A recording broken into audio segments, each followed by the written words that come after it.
సంవర్ధతే రాజతే రామాయైవ నమోస్తు మే మన ఇదం రామాన్నగచ్చేద్బహిః రామస్యాహం అహం వసామి సతతం రామేహి రామావమాం. శ్రీమాతృగురుభ్యాం సభాయై చ నమః. ఈరోజు పరమ పవిత్రమైనటువంటి రథసప్తమి పర్వదివసం. మామూలుగా భానువాసరం అంటే ఆదివారం అంటే సూర్యుడికి సంబంధించిన వారం. వారాలన్నీ కూడా వీళ్ళని గ్రహాలను బట్టి వచ్చే మనకి. మరి లోకంలో సూర్యుడు లేనిదే చైతన్యమే లేదు కనుక, సూర్యుడు లేనిదే జీవికి బ్రతుకు తెరువే లేదు కనుక, ఒక క్షణం కూడా బతికే అవకాశం ఉండదు కనుక, జీవులు బ్రతకాలంటే ముందు సూర్యుడు కావాలి. కాబట్టి పరమాత్మ సూర్యుడిని సృష్టించాడు. ఆయన జన్మించినటువంటిది ఏ వారం నాడైతే ఏ కాలమో దానికి మొదటి వారము అని పేరు పెట్టారు. అదే ఆదివారం అంటే. మరి సూర్యుని యొక్క కాంతిని తీసుకుని మళ్ళీ అదే కాంతిని చల్లగా అందింపడం. సూర్యుడు వేడి కాంతి ఇస్తుంటే ఆ వేడి కాంతిని స్వీకరించి దానిని చల్లగా మార్చి కాంతిని ఇవ్వడం. ఇది సృష్టిలోనే ఉంది కాబట్టి ఆ టెక్నాలజీ తోటే ఏసీ అనేది తయారైంది. ఏసీ బయట లోపలేమి ప్రత్యేకంగా ఏముంటాయి, బయట ఉన్న వేడి వాతావరణాన్ని తీసుకుని మనకి చల్లని గాలిని పంపిస్తుంది. ఇది ఎక్కడి నుంచి వచ్చింది? సూర్యుడి నుండి తీసుకుని చంద్రుడు ఆయన చల్లని గాలిని పంపిస్తున్నాడు, చల్లని వెన్నెని పంపిస్తున్నాడు కనుక అందులోంచి మానవుడు ఈ ఆలోచన చేసి ఏసీ అనేది తయారు చేయగలిగాడు. ఏదైనా సరే ప్రకృతి నేర్పే పాఠములు తప్ప ప్రకృతికి అతీతంగా ఏ మానవుడు కూడా ఏ ఆలోచన కూడా చేయలేడు, ఎంత మేధావి అయినా సరే. అందుకని సూర్యుని యొక్క అవసరం ఎంత ఉందో చంద్రుని యొక్క అవసరం అంతే ఉంది కనుక మరుసటి వారాన్ని సోమవారము అన్నారు. సోముడు అంటే చంద్రుడు అని అర్థం. మామూలుగా స ఉమయా సహిత అంటే పార్వతితో కూడుకున్నవాడు అనే అర్థంలో సోముడు అంటే ఈశ్వరుడు అనే అర్థం కూడా వచ్చింది. కాబట్టి సోమవారం అంటే ఈశ్వరవారం అనుకుంటాం, ఈశ్వరుడికి ప్రీతికరమైన రోజు అని చెప్తాం. కానీ నిదానిక వారం పేరు పుట్టబడింది మాత్రము చంద్రుని బట్టియే. అలాగే ఆ సూర్య కాంతి గాని చంద్రుని కాంతి గాని ఉపయోగించుకోవలసింది భూమియే కనుక ఆ భూమి యొక్క పుత్రుడు ఆ రెండు కాంతులను ఉపయోగించి ఈ భూమండలాన్ని సస్యశ్రావణం చేసేవాడు. కాబట్టి అంగారకుడు కుజుడు ఆయన పేరు మీద 3వ రోజు కుజవారము లేదా మంగళవారము అయింది. సరే, ఇంకా తిండి తినే ముందు బ్రతుకు తిని వచ్చిన తర్వాత కావలసింది జ్ఞానం కనుక పాండిత్యం కనుక పాండిత్యానికి పెన్నిధి అయినటువంటి బుధుని పేరు మీద తరువాత వారం వచ్చింది. జ్ఞానం వచ్చిన తర్వాత వచ్చిన జ్ఞానాన్ని మరొకరికి బోధించాలి, గురుత్వాన్ని సంపాదించుకోవాలి. అందుకని గురువు యొక్క పేరు మీద తరువాత వారం వచ్చింది. ఇంకా ముందు తినడానికి లోట్లేదు, జ్ఞానమే ఏర్పడింది. అన్ని ఏర్పడిన తర్వాత ఎవరి బ్రతుకులు వాడులాగా ఏదో క్రిమికీటకాలంగా బతకూడదు, ఒక సాంసారికమైనటువంటి కౌటుంబికమైనటువంటి వాతావరణం ఏర్పడాలి అంటే మానవుల మధ్య పరస్పర ఆకర్షణ అనేది ఉండాలి కనుక ఆ ఆకర్షణ ఏర్పాటు చేయడం కోసం శుక్రుడు ప్రధాన కారకుడు. కాబట్టి ఆయన పేరు మీద శుక్రవారం అయింది. జీవితంలో ఎటువంటి కష్టాలు నష్టాలు వచ్చినా కూడా తట్టుకునేటువంటి శక్తి కావాలి కాబట్టి ఆ కష్టాలు నష్టాలు అప్పుడప్పుడు ప్రవేశపెడుతూ కొంత పరీక్షకు గురి చేసేవాడు శనైశ్వరుడు. కాబట్టి తర్వాత ఏది కూడా కంగారుగా ఉండకుండా జీవితం స్థిరత్వం అనేది ఉండాలన్న ఉద్దేశంతో ఆ స్థిరుడి పేరు మీద స్థిరవారం ఉన్నారు, ఇదే శనైశ్వరవారం ఉన్నారు, ఇదే శనివారం ఉన్నారు. ఈ రకంగా గ్రహముల యొక్క పేర్లతోటి వారములు తయారైతే మొదటి వారం ఏ సూర్యనారాయణమూర్తి పేరు మీద అయితే ఏర్పడిందో ఆ సూర్యనారాయణ మూర్తికి ఆదివారం నిత్యము ఆయన కొలిచి తీరాల్సిందే. అందున ఆదివారం నాడు తప్పనిసరిగా సూర్య ఆరాధన చెయ్యాలి. సప్తమి నాడు ఆయన జన్మించాడు కాబట్టి ప్రతి సప్తమికి కూడా ఆయన్ని మనం ఆరాధన చేసి తీరాలి. అదృష్టం కొద్దీ అప్పుడప్పుడు కలుస్తూ ఉంటుంది సరిగ్గా ఆదివారం నాడు సప్తమి వచ్చుట అనేది. దానికి ప్రత్యేకంగా భాను సప్తమి అని పేరు. మిగిలిన రోజుల్లో చేయగలిగినా చేయలేకపోయినా భాను సప్తమి నాడు మాత్రం తప్పనిసరిగా సూర్య ఆరాధన చేసి తీరాలి అని పెద్దలందరూ కూడా మనకి చెబుతూ ఉంటారు. అలాగే ఏటికొక్క మారు ఆ సూర్యుడు అవతరించిన రోజు, ఆవిర్భవించిన రోజు అది మాఘమాసము శుద్ధ సప్తమి కాబట్టి దాన్ని ఆయన రథం మీద ప్రయాణం చేస్తూ ఉంటాడు కనుక రథసప్తమి అని దాని పేరు పెట్టారు. ఈ రథసప్తమి నాడు తప్పనిసరిగా సూర్యారాధన చేయాలి. అంటే ఆదివారం నాడు సూర్యారాధన చేయవలెను, సప్తమి తిథి నాడు సూర్యారాధన చేయవలెను. అలాగే మాఘశుద్ధ సప్తమి నాడు రథసప్తమి అంటాం, ఆ రోజున సూర్యారాధన చేయవలెను.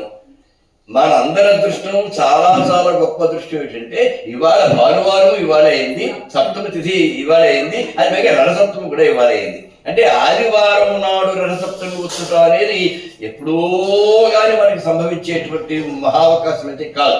ఇవాళ అటువంటి మహావకాశం మనకి లభించింది. ఒక సూర్యుడు లేనిదే ఏమీ లేదండి. మనం అందరం అనుకుంటాం ఆరోగ్యం భాస్కరాలిచ్చేత్, సూర్యుడి వల్ల ఆరోగ్యం వస్తుంది అనుకుంటాం. అదొకటే వస్తుంది అనుకుంటారేమో. మరి ధర్మరాజు సూర్యుడిని ఆరాధిస్తే ఆయన ప్రత్యక్షమై, నాయన నీకేం కావాలి అంటే, నాకేమీ అక్కర్లేదు, నన్ను ఆశ్రయించు, నాతో పాటు నన్ను విడిచి ఉండలేక కొంతమంది పండితులందరూ అరణ్యానికి వచ్చేసారు, వారి తిండి వారే చూసుకుంటా ఉన్నారు, వారి తిండి వారు చూసుకుంటే నేనట్లా ఏలికనవుతాను, కనుక వారిని పోషించే శక్తి కావాలి, కాస్త అన్నం పెట్టి దేవాలని అడిగారు. అప్పుడు ఆయన ఏదో సినిమాలో చూపిస్తుంటే అక్షయ పాత్ర ఇచ్చినట్టుగాను, ఏదో ఆకుల్లో ఆ పాత్రలో గిన్నెలో బోర్లిస్తే నవకాయ పిండి వంటలు వచ్చేసినట్టుగా చెప్తారు. భగవంతుడు ఎప్పుడు అలా చేయడండి. మన సోమర్థనాన్ని ఆయన పెంచడం, మనం సంపాదించుకోవడానికి అవకాశం మాత్రమే ఇస్తాడు. అందుకే ధియో యోన ప్రచోదయాత్ అంటారు.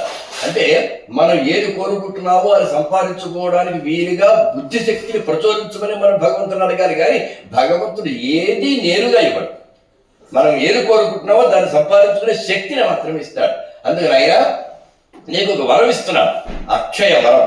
అదేమిటి అంటే, మీ ఇల్లాలు మీరు అడవికి వెళ్ళండి, వంటకి సంబంధించిన సామగ్రిని సంపాదించుకోండి, ఆ పట్టుకొచ్చి ద్రౌపదికి ఇవ్వండి, ఆవిడ వండమనండి.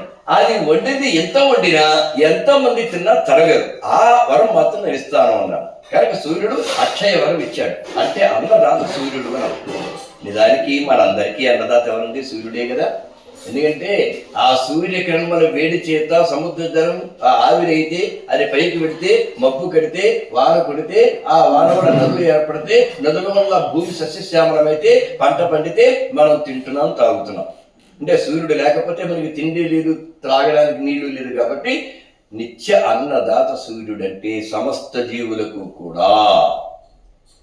అలాగే ధర్మరాజుకు కూడా. అంతేకాదు సత్రాజిత్ అనేవాడు సూర్యారాధన చేశాడు. ఏం కావాలి నాయనా నీకు అంటే, నాకు బోడత ధనం కావాలన్నాడు. ఆ ధనం, ఆ రోజుల్లో ధనం అంటే బంగారమే కనుక బారువులుగా బంగారాన్ని ఈనేటువంటి ఒక మణిని, శమంతకమణి అనే ఒక మణిని ఇచ్చాడు. అంటే ఆయన ధనాన్ని కూడా ఇస్తాడు సూర్యుడు. ద్రౌపది విరాట పర్వంలో కీచకుని గృహానికి వెళ్ళినప్పుడు అతను బలాత్కారం చేయబోయాడు. ఒంటరి ఆడది పాపం, ఏం చేయాలో తెలియదు. పరిగెట్టుకు పారిపోతుంటే అతను వచ్చి పట్టుకోబోతున్నాడు. అతన్ని అప్పుడు వెంటనే ఒక్కసారి సూర్య నన్ను రక్షించు, సూర్యదేవ నన్ను రక్షించు, సూర్యుని ఆరాధించిందండి. ఒక్కసారి మనసులో తలుచుకుందంతే. ఆరాధనగా కూర్చుని జపము అనుష్ఠానము చేసేంత సమయం అయితే లేదుగా. సూర్యనారాయణమూర్తి ఒక్కసారి నన్ను రక్షించు అంది. వెంటనే సూర్యుడు ఒక అదృశ్య శక్తిని పంపించాడు. ఆ శక్తి కీచకుని ఒక్కదోపు వస్తుంది. వెల్లకిలా పడిపోయాడండి. ఇంత సింహబలుడు ఏంట్రా, ఇంత సింహబలుడు నేను, మహాపరాక్రమవంతుణ్ణి, మహాబలశాలిని, అవతల ఉన్నది అవల, ఒక్క తోపు చూస్తే నేను పడిపోవడం అంటే ఆయనకు అర్థం కాలేదు. అప్పుడు ఆపద నుంచి బయటపడిపోయింది. వెంటనే ఎదరికి వెళ్ళిపోయింది. తర్వాత భీముడు, ధర్మరాజు వీళ్ళందరూ ఉన్న ప్రదేశాన్ని వెళ్ళిపోయింది, రక్షింపబడింది. అంటే ఆపదల నుండి రక్షిస్తాడు సూర్యుడు. ఈ విషయాలు మనకు తెలుసుకోవాలి. ఆ తర్వాత అసలు మనం ఏ రామాయణం అయితే చెప్పుకుంటున్నామో, ఈ రామాయణానికి కథానాయకుడు శ్రీరామచంద్రుడు కదా. ఈ శ్రీరాముడు అంటే కేవలం మానవుడు కాదు కదా, సాక్షాత్తు శ్రీమన్నారాయణమూర్తి మానవుడి పుట్టాడు కదా. ఈయన రావణాసురుడిని చంపడానికి ఆయన కూడా వలగాల. చాలా చాలా చాలా ప్రయత్నం చేస్తున్నాడు, కొడుతున్నాడు కానీ ఏమి రావణాసుడికి ఏం జరగట్లా. తల కొట్టేస్తే తల మళ్ళీ ముంచేస్తోంది, తల కొట్టేస్తే తల మళ్ళీ ముంచేస్తోంది. ఏం చేయలేకపోతున్నాడు. ఏమిట్రా ఇంత శ్రమ పడుతున్నా, రావణాసుడు జయించలేకపోతున్నాను, ఏమిటి నా పరిస్థితి అని బాధపడితే అగస్త్య మహర్షి వచ్చి, నాయనా రావణాసుడు అంటే సామాన్యుడు అనుకున్నావా? 10,000 సంవత్సరాల తపస్సు ఉంది అక్కడ. 10,000. నువ్వేం చేసావు తపస్సు? రాముడిగా వచ్చిందో నేను తపస్సు చేసింది ఏం లేదు కదా, ఏదో మామూలు అనుష్ఠానాలే కానీ.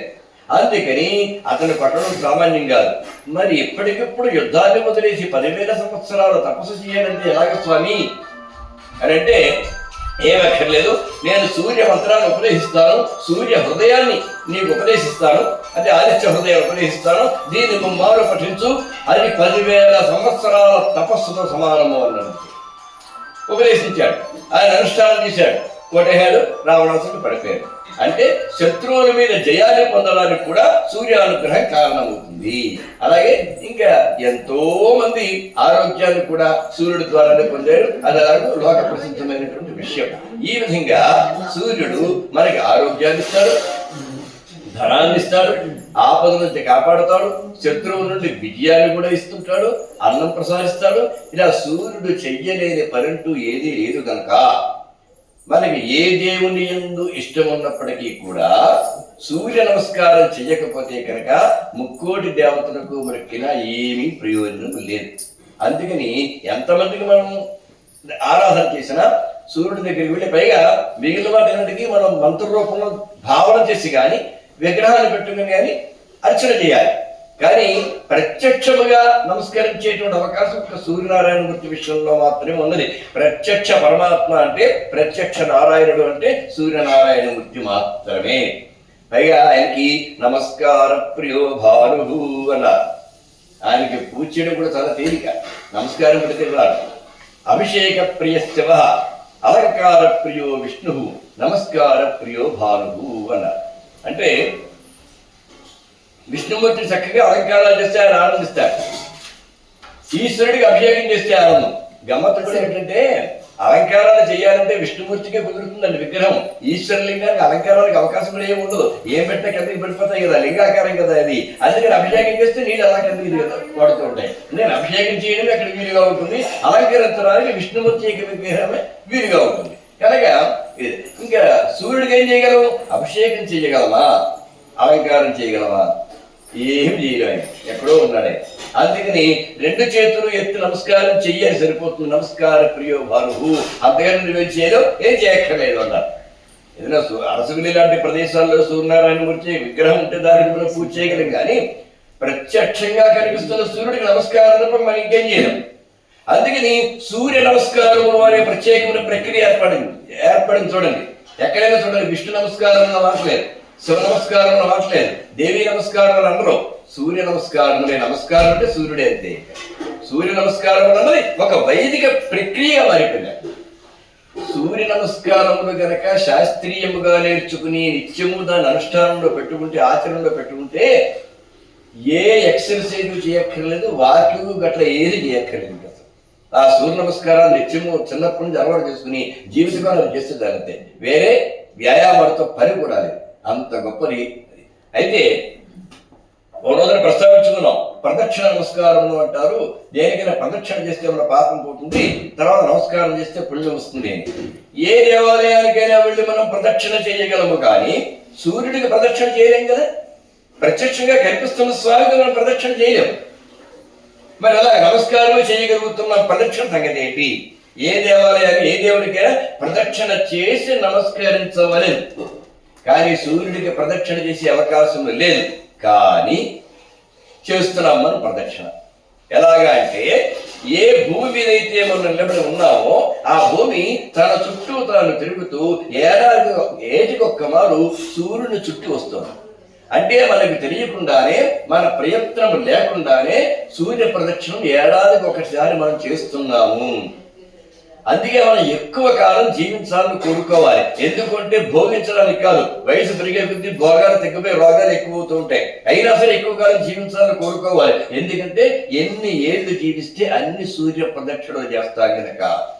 ఒక సూర్య ప్రదక్షిణం చేసేటప్పటికి మనం తెలిసి కానీ తెలియక కానీ, బాల్యంలో కానీ, యవ్వనంలో కానీ, కౌమారంలో కానీ, వార్ధకంలో కానీ, రహస్యంగా కానీ, ప్రకాశంగా కానీ, తెలిసి కానీ తెలియక కానీ ఎన్నో పాపాలు, పాతకాలు, నేరాలు, ఘోరాలు చేస్తూనే ఉంటాం. అవన్నీ పోవాలి, పోగొట్టుకోవాలి. అందుకని అది మనం ఎలా పోగొట్టుకోగలము? సూర్య నమస్కారం చేస్తే, సూర్య ప్రదక్షిణం చేస్తే మనకి తెలియకుండానే పాపాలు పోతాయి కనుక మన జీవితం పెరిగే కొద్దీ చాలా పాపాలు తెలియకుండా పోతూ ఉంటాయి. అందుకని అంతేకాదు, మనకంటే పెద్దవారు ఎవరు కనపడ్డా రెండు చేతులు జోడించి నమస్కరించాలి, వీలైతే పాదాలకు నమస్కరించాలి. ఎందుకోసం? ఏదో చెట్టుకు లేదా రాధా వయస్సు, రాళ్ళకు రప్పలకు రాధా వయస్సు అని కబుర్లు చెప్తారు. ఆ వయసు రావడం వేరు. మనకంటే 5 ఏళ్ళు ముందు పుట్టాడు అనుకోండి, మనకంటే 5 సూర్య ప్రదక్షిణలు అదనంగా చేసినట్టేగా. పూర్వం అన్నారు కాశీకి వెళ్ళొస్తే కాళ్ళకి దండం పెట్టుకునేవారు. మనకు కూడా అప్పుడు వాళ్ళకి తరగదు కానీ మనకు కొత్త పుణ్యం వస్తుంది. అలాగా మనకంటే ఎక్కువ సూర్య ప్రదక్షిణలు చేశాడు. 5 ఏళ్ళు ముందు పెట్టాడు 5. ఎప్పటికీ అతనితో మనం సమానంగా ఇంకో 5 ఏళ్ళు అయ్యేటప్పటికి అతను కూడా ఇంకో 5 పూర్తి అయిపోతుందిగా. అతను జీవించి ఉండగా అతనితో సమానం అవ్వడం మన వల్ల కాదు కనుక ఆయన మహానుభావుడిగా భావించి వారి పాదాలకు నమస్కరించాలి, పెద్దలను గౌరవించాలి. అందుకే శ్రీరాముడు లాంటి వాడు కూడా ఆ వశిష్ఠుడి యొక్క పాదాలు పట్టుకు నమస్కరించాడు. శ్రీకృష్ణుడు లాంటి వాడు ధర్మరాజు పాదాలకు నమస్కరించేవాడు, కుంతి పాదాలకు నమస్కరించేవాడు, సాందీపుని పాదాలకు నమస్కరించేవాడు, కుచేరుడి పాదాలకు నమస్కరించాడు, కుచేరుడి పాదాలు కాళ్ళు కళ్ళు మరీ నమస్కరించాడు. పరమాత్మ అంటే లోకానికి చాటారన్నమాట వీళ్ళందరూ కూడా. కనుక ఈ రకంగా సూర్యుడికి మనం తెలియకుండానే ప్రదక్షిణ చేస్తున్నాం కనుక ఎంతకాలం జీవిస్తే అన్ని ప్రదక్షిణ అవుతున్నాయి కనుక నిత్యం కూడా సూర్యుడికి మన అనుష్ఠానం అయిన తర్వాత కానీ అనుష్ఠానం ముందు కానీ ఒకసారి సూర్యబింబాన్ని సాక్షాత్తుగా ప్రత్యక్షంగా చూసి 2 చేతులు జోడించి నమస్కరించుకోవాలి.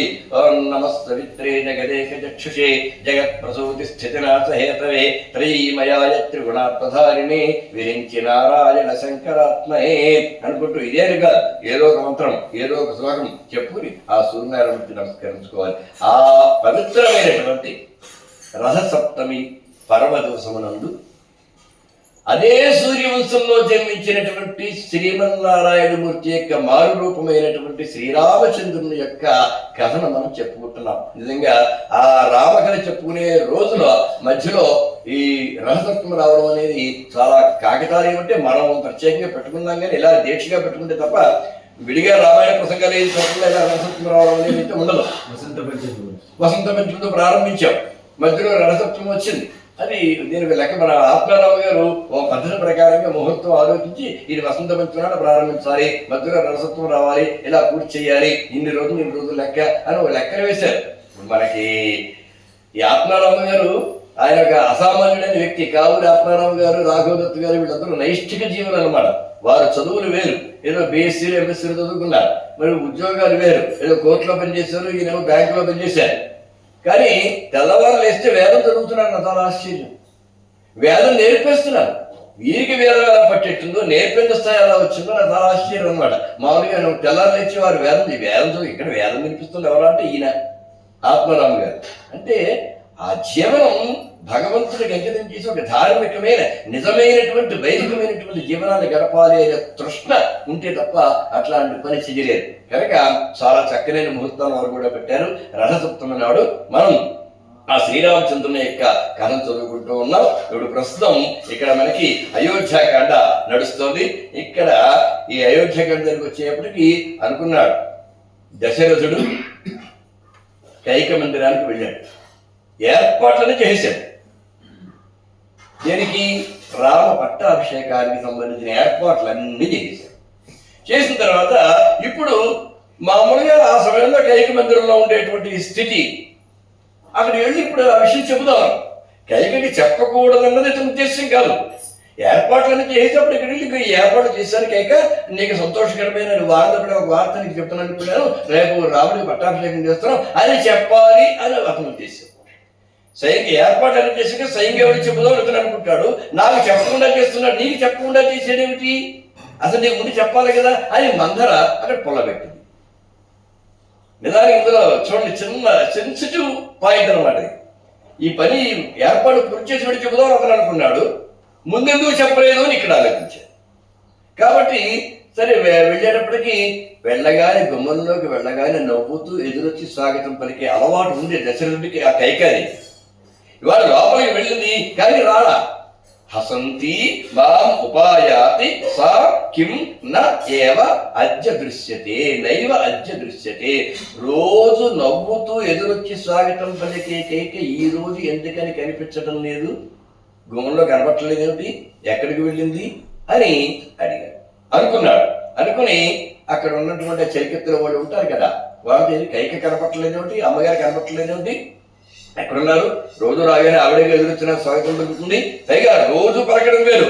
ఇవాళ స్వాగతం పలుకుతూ ఎదురించి రాగానే కైక నీకు తీయని కబురు చెప్తారా, మంచి వారు చెప్తారా అని చాలా ఆనందంగా చెప్పాలనేటువంటి ఉత్సాహంతో వచ్చిన పాపం వాళ్ళు ఇక్కడ. అలాంటి ఉత్సాహంతో వచ్చిన రోజున ఈ కైక అక్కడ కనపడాల. ఏమైంది అని అడిగితే తా ఊచుహు వారు చెప్పారు, తాహ ఊచుహు వారు చెప్పారు.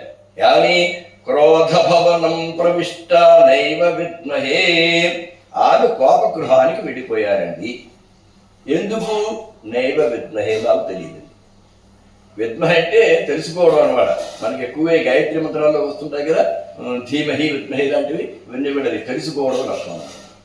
సరే, ధీమహి అంటే ధ్యానం చేయడం, విద్మహి అంటే తెలుసుకోవడం.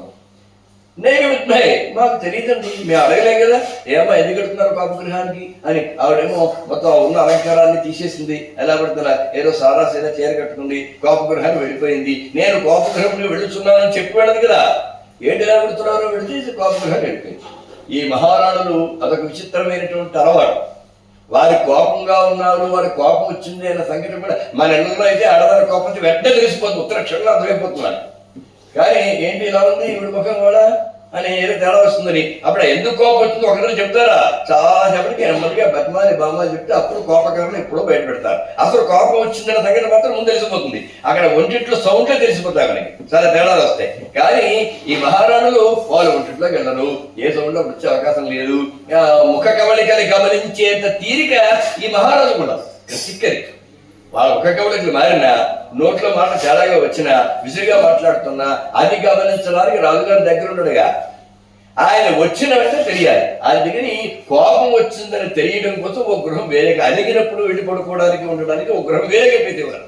వాళ్ళకేంటి లోటు, మహారాజులు కదా, రాడు తలుచుకుంటే దేనికి కుదువా. అందుకని కోపగృహాన్ని వెళ్ళిపోయాడు. కోపగృహమా?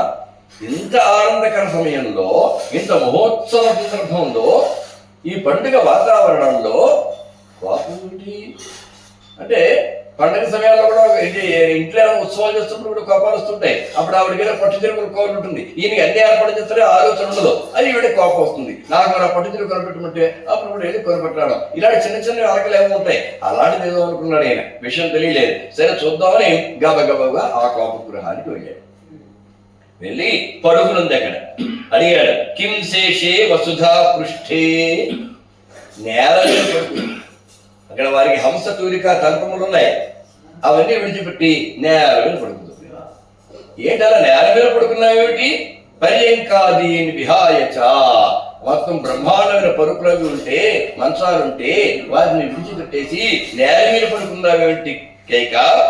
మాం త్వం ఖేదయసే భీరు యతో మాం నావభాషసే, నువ్వు నాతో మాట్లాడడం లేదనుకో నన్ను చాలా బాధ పెట్టట్టు అవుతుంది. ఎందుకు నన్ను బాధ పెడుతున్నావు? నన్ను బాధ పెట్టకు. అసలు నీకేం కావాలి, ఏంటి ఆ విషయం చెప్పు. కోవాటవాహితం కర్త, ఎవడైనా నీకు నీ మనస్సును బాధ పెట్టే పని ఏమైనా చేశాడా?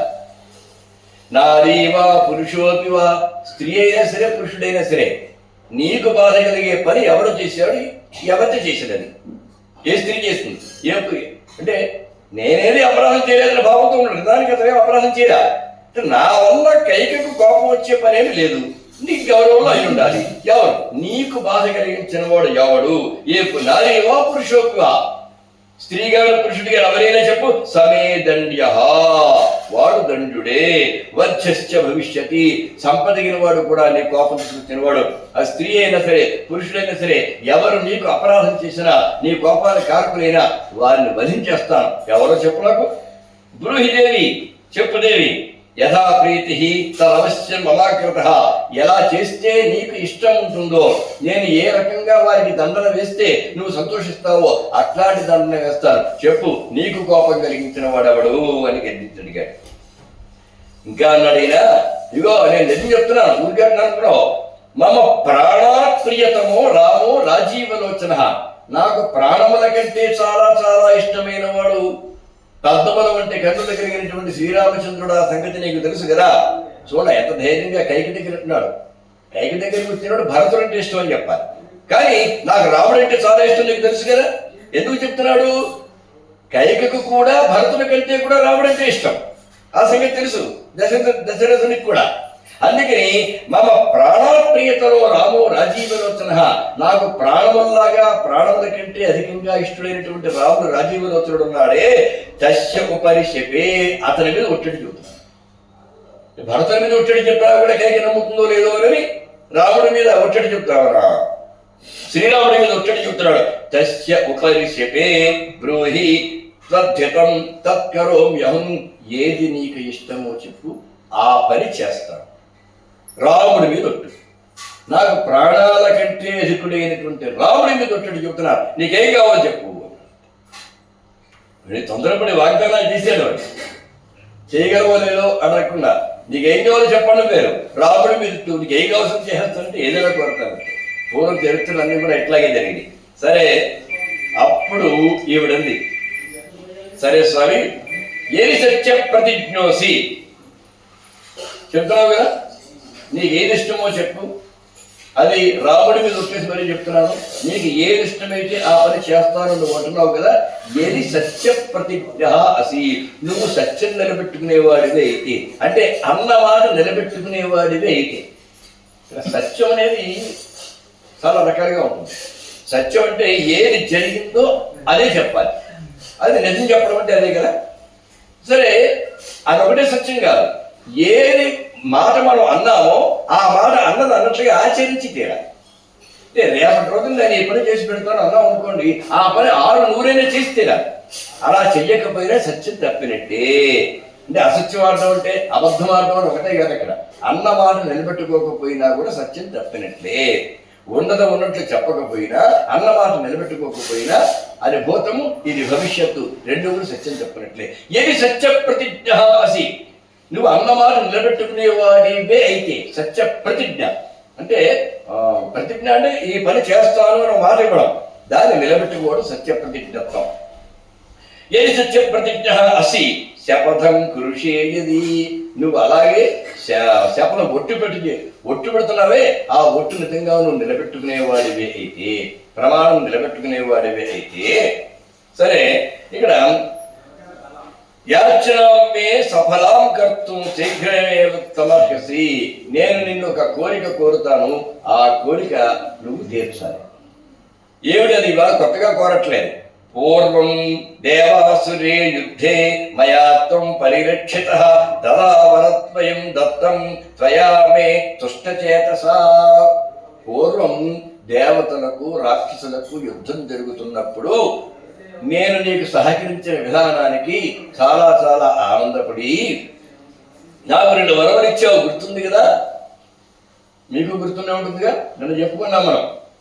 దేవాసుర సంగ్రామం జరుగుతుంటే రథచక్రంలో ఆ శీల ఊడిపోతే చక్రం కనుక బయటకు వచ్చేస్తే రథం కూలిపోతుంది, దశరథుని ప్రాణాలకే ముప్పు వస్తుందని ఏకంగా ఆ కెన్నంలో ఆ కైకి చేయి పెట్టేసింది. ఎంత సాహసం ఉండాలండి, ఎంత ధైర్యం ఉంటే అట్లా అర్థం చేస్తారు. దానికి ఆనందపడిపోయాడు ఆయన దశరథుడు. ఆనందపడి నీకు 2 వరాలు ఇస్తున్నాను కోరుకుంటే, నాకు అవసరమైనప్పుడు కోరుకుంటాను, అది చాలా ప్రభావం. అడిగినట్టు కోరుకోదు కానీ ఎప్పుడో నాకు అవసరం వస్తే అప్పుడు కోరుకుంటాడు. ఏమో ఎప్పుడు అలాంటి అవసరం వస్తుందో అప్పుడే తీర్చగలడం లేదు, ఏం తెలుస్తుంది, ఇప్పుడు కోరుకుంటాను, ఇప్పుడు కోరుకుంటున్నాను. తదా వరద్వయం దత్తం అని. ఏమిటి చెప్పు, ఏంటంటే ఏం లేదు. తత్ర ఏకేన వరేణ ఆసు భరతం మే ప్రియం సుతం ఏభిః సంభృత సంభారైః యౌవరాజ్యే అభిషేచయా. అధ్యాత్మ రామాయణం వ్యాస నిర్మితమైన అధ్యాత్మ రామాయణంలో ఆ శ్లోక రచన ఎలా ఉంటుందంటే, సంస్కృతం అంటూ చదువుకుని ఉన్న వాళ్ళకి, అసలు చదువుకోకపోతే వాళ్ళకి చదువుకున్న వాళ్ళకి 2 ఎకరం కూడా రాదు, వేరే విషయం. చదువుకున్న వాళ్ళకి 2 ఎకరం తేలికవుతుంది కదా, ఎక్కాలని చదివిన తర్వాత 2 ఎకరం తేలిక. అలా సంస్కృతం అంటూ జరిగితేనండి అధ్యాత్మ రామాయణం చాలా సరళ సుందరంగా ఉంటుంది అన్నమాట, చాలా మాట్లాడుతున్నట్టే. తత్ర ఏకేన వరేణ ఆసు భరతం మే ప్రియం సుతం, అందులో ఒక వరంతో ఆసు అంటే వెంటనే నా ప్రియసుతుడైనటువంటి భరతుడు ఉన్నాడే, అతనికి ఏభిః సంభృత సంభారై, అంటే ఇప్పుడు రాముని కోసం ఏర్పరిచినటువంటి అభిషేక ద్రవ్యములు ఏవైతే ఉన్నాయో అవే ద్రవ్యములు ఉపయోగించి, అంటే వెళ్ళి ఇది రాముడి కోసం ఏర్పాటు చేశాను, ఇతనికి ఎందుకని ఇవన్నీ బయట పారేసేయండి, మారిపోయింది కదా, ఇప్పుడు భరతుడికి మళ్ళీ ముహూర్తం పెడదాం, భరతుడికి మళ్ళీ సరుకు తిప్పుదాం అంటే ఈలోగా ఎన్ని రాజకీయాలు జరుగుతాయో, ఏం జరుగుతుందో భయం వెంటనే జరిగిపోవాలి. అందుకని ఏభిః సంభృత సంభారై, ఈ పూజా ద్రవ్యాలతోటి ఈ అభిషేక ద్రవ్యాలతోటి ఏం చేయాలి, యౌవరాజ్యే అభిషేచయ, యువరాజు గారికి అక్కడ జరగబోయే అభిషేకం రాజపట్టాభిషేకం కాదండి, యువరాజ పట్టాభిషేకం మాత్రమే. ఎందుకంటే దశరథుడు ఉండగా రాజపట్టాభిషేకం కూడా జరుగుతుంది, జరగదు. ఉత్తరాధికారి నియమించడం ఇక్కడ. అది సరిగ్గా మనకు తెలిసిన భాషలో పీఠాధిపతులు ఉత్తరాధికారి పెడతారే, అలాగా నేను రాజుని, నా తర్వాత ఫలానామో రాజు అవుతాడు అని ముందుగానే ఏర్పాటు చేస్తారు. అది సాధారణంగా పెద్ద కొడుకు ఇస్తుంటారు, పెద్ద కుమారుడికి. కనుక ఆ యువరాజుగా అభిషేకించు. భారం రెండోది ఏమిటి? అపరేణ వరేణ, రెండవ వరంతో ఆసు. అది కూడా వెంటనే. ఆసు అంటే వేగము అని అర్థం అండి. అందుకే బాణములకు ఆసుగము అని పేరు. అంటే బ్యాగ్ ఇలా వదిలిపెట్టిన తర్వాత నెమ్మదిగా మజిలీ చేసుకుంటే పడదు కదా, రయ్యం నడిపోతుంది బాణం. అందుకని దానికి ఆసుగము అని పేరు. అలాగే అవధానాల్లో ఆసుకవిత్వం అంటారు. ఆసుకవిత్వం అంటే వేగంగా అప్పటికప్పుడు 4 పాలు మొదలుపెట్టి వ్రాసుకోవడానికి కూడా అవకాశం లేకుండా వేగంగా చెప్పేస్తారు. అలా వేగంగా చెప్పే పద్యం కాబట్టి దానికి ఆసుకవిత్వం అని పేరు. ఇదిగో మరి ఇక్కడ సురభి శంకర శర్మ గారు ఇక్కడ ఉన్నారు కదా, మనకి జరుగుతున్న పండుగలను కూడా చక్కగా రికార్డు చేస్తున్నారు. ఆయన మంచి అవధానం, ఎన్నో అవధానాలు చేశారు, మంచి పండితులు. అందులో ఆయన కూడా ఇలా ఆసులు చెప్తుంటారు. ఆసులు పద్యం మొదలు పెడితే పూర్తి అయిపోవాలి. అవతల వాడికి రాసుకునే అవకాశం కూడా ఉండదు. కానీ వీళ్ళు చెబుతున్న పద్యంలో మాత్రం గళాలు సరిపోవాలి, ఎత్తులు సరిపోవాలి, ప్రాసలు సరిపోవాలి, వ్యాకరణం సరిపోవాలి, ఆలంకారికలు సరిపోవాలి, ఎక్కడ ఔచిత్యం సరిపోవాలి, ఎక్కడ ఏ తేడా ఉండకూడదు. నిమిషంలో పద్యం అయిపోవాలి. ఓ అరగంట చెప్తారంటే కుదరదు. మొత్తం కార్యక్రమమే గంట ఉంటుంది అవధానం. గంటన్నరలో మొత్తం అవధానం అయిపోవాలి. అందులో 10 పద్యాలు చెప్పాలి. 10 పద్యాలు పూర్తవడానికి మధ్యలో ఆసులు వస్తుంటాయి. ఈ ఆసులకి 1 నిమిషంగా ఎక్కువ సమయం ఉండదు. 1 నిమిషంలో గడాలు చూసుకుంటూ, ఎదురు చూసుకుంటూ, ప్రాసలు చూసుకుంటూ, వ్యాకరణం చూసుకుంటూ, ఔచిత్యం చూసుకుంటూ, రసం చూసుకుంటూ, అలంకారం చూసుకుంటూ పద్యం పూర్తి అయిపోవడం. ఇది అభ్యాసం. ఇది ఎలా సాధ్యం అవుతుందంటే అభ్యాసం వల్ల వస్తుంది అంతే. అభ్యాసము పూర్వజన్మ సుకృతము. ఇప్పుడు మరి మన ఆత్మారాము గారు వేదం చదువుతూ ఉంటే ఆ వేదం మొదలు పెట్టారు, గణపతికి మొదలు పెట్టారు అనుకోండి. ఇందులో గ న త్వ అన్నిటి మీద అకారాలే ఉన్నాయి చూడండి. ఈ అకారం 18 రకాలుగా పలుకుతారు. మరి ఆ 2 తెలుసు కదా.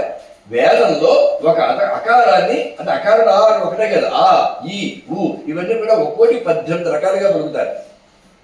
మరి అంటే దానికి దీర్ఘము, హస్తము, దీర్ఘము, త్వతము. అది మళ్ళీ అనునాసికము, అరణాసికము, ముక్కును ఉపయోగించి పలకడం, ముక్కును ఉపయోగించకుండా పలకడం. అక్కడ 3 2 6.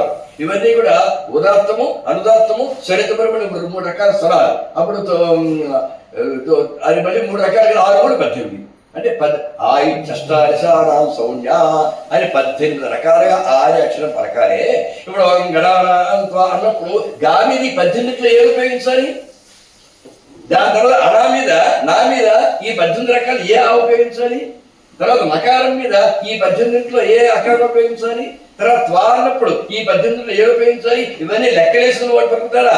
అలా పలికితే ఒక గణానంతో మాత్రం చెప్పినప్పుడు తెల్లారిపోతుంది. వేగంగా చెప్పేస్తారు. అవన్నీ ఎలా కుదిరిపోతాయి? ఎలా కుదురుతున్నాయి? అసంకల్పిత ప్రతీకార చర్య. అభ్యాసం బాగా పెరిగితే ఏమవుతుందంటే అసంకల్పిత ప్రతీకార చర్య. బండి మీద ఎడుతున్నాం, ఎవడో అడ్డొచ్చాడు, బండి ఆపం. బండి ఆపండి ఊరికి ఆగిందండి బండి. వెంటనే కుడి చేతితో యాక్సిలేటర్ డౌన్ చేశాం, ఎడం చేతితో క్లచ్ నొక్కాం, కుడి కాలుతో బ్రేక్ తొక్కాం, ఎడం కాలుతోటి ఎడం కాలు కింద అనుకున్నాం. ఇప్పుడు ఎవడో అడ్డొచ్చాడు కనుక, బండి ఆగాలి కనుక నేను కుడి చేతితో యాక్సిలేటర్ డౌన్ చేయవలను, ఎడం చేతితో క్లచ్ నొక్కవలను, కుడి కాలుతో బ్రేక్ తొక్కవలను, ఎడం కాలు అనుకోవలను అని అనుకుని చేస్తావా? ఏమనుకో, అన్ని పనులు అది జరిగిపోతాయి. చెయ్యి చేసే పని చెయ్యి చేసేస్తుంది, కాలు చేసే పని కాలు చేసేస్తుంది. దీనికే అసంకల్పిత ప్రతీకార చర్య అన్నారు.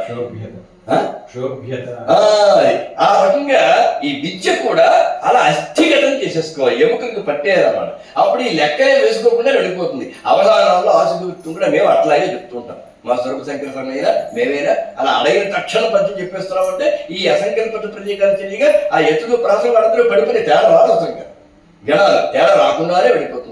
అలా అలవాటు చేసుకోవాలి. మనకి మొదటి నుంచి మనకి అలాంటి విద్యను అలవాటు చేశారు పెద్దవాళ్ళందరూ కూడా. మనకి అంటే మన మెదడునే ఒక క్యాలిక్యులేటర్గా, మన మెదడునే ఒక కంప్యూటర్గా తీర్చిదిద్దిన వాడు భారతీయుడు.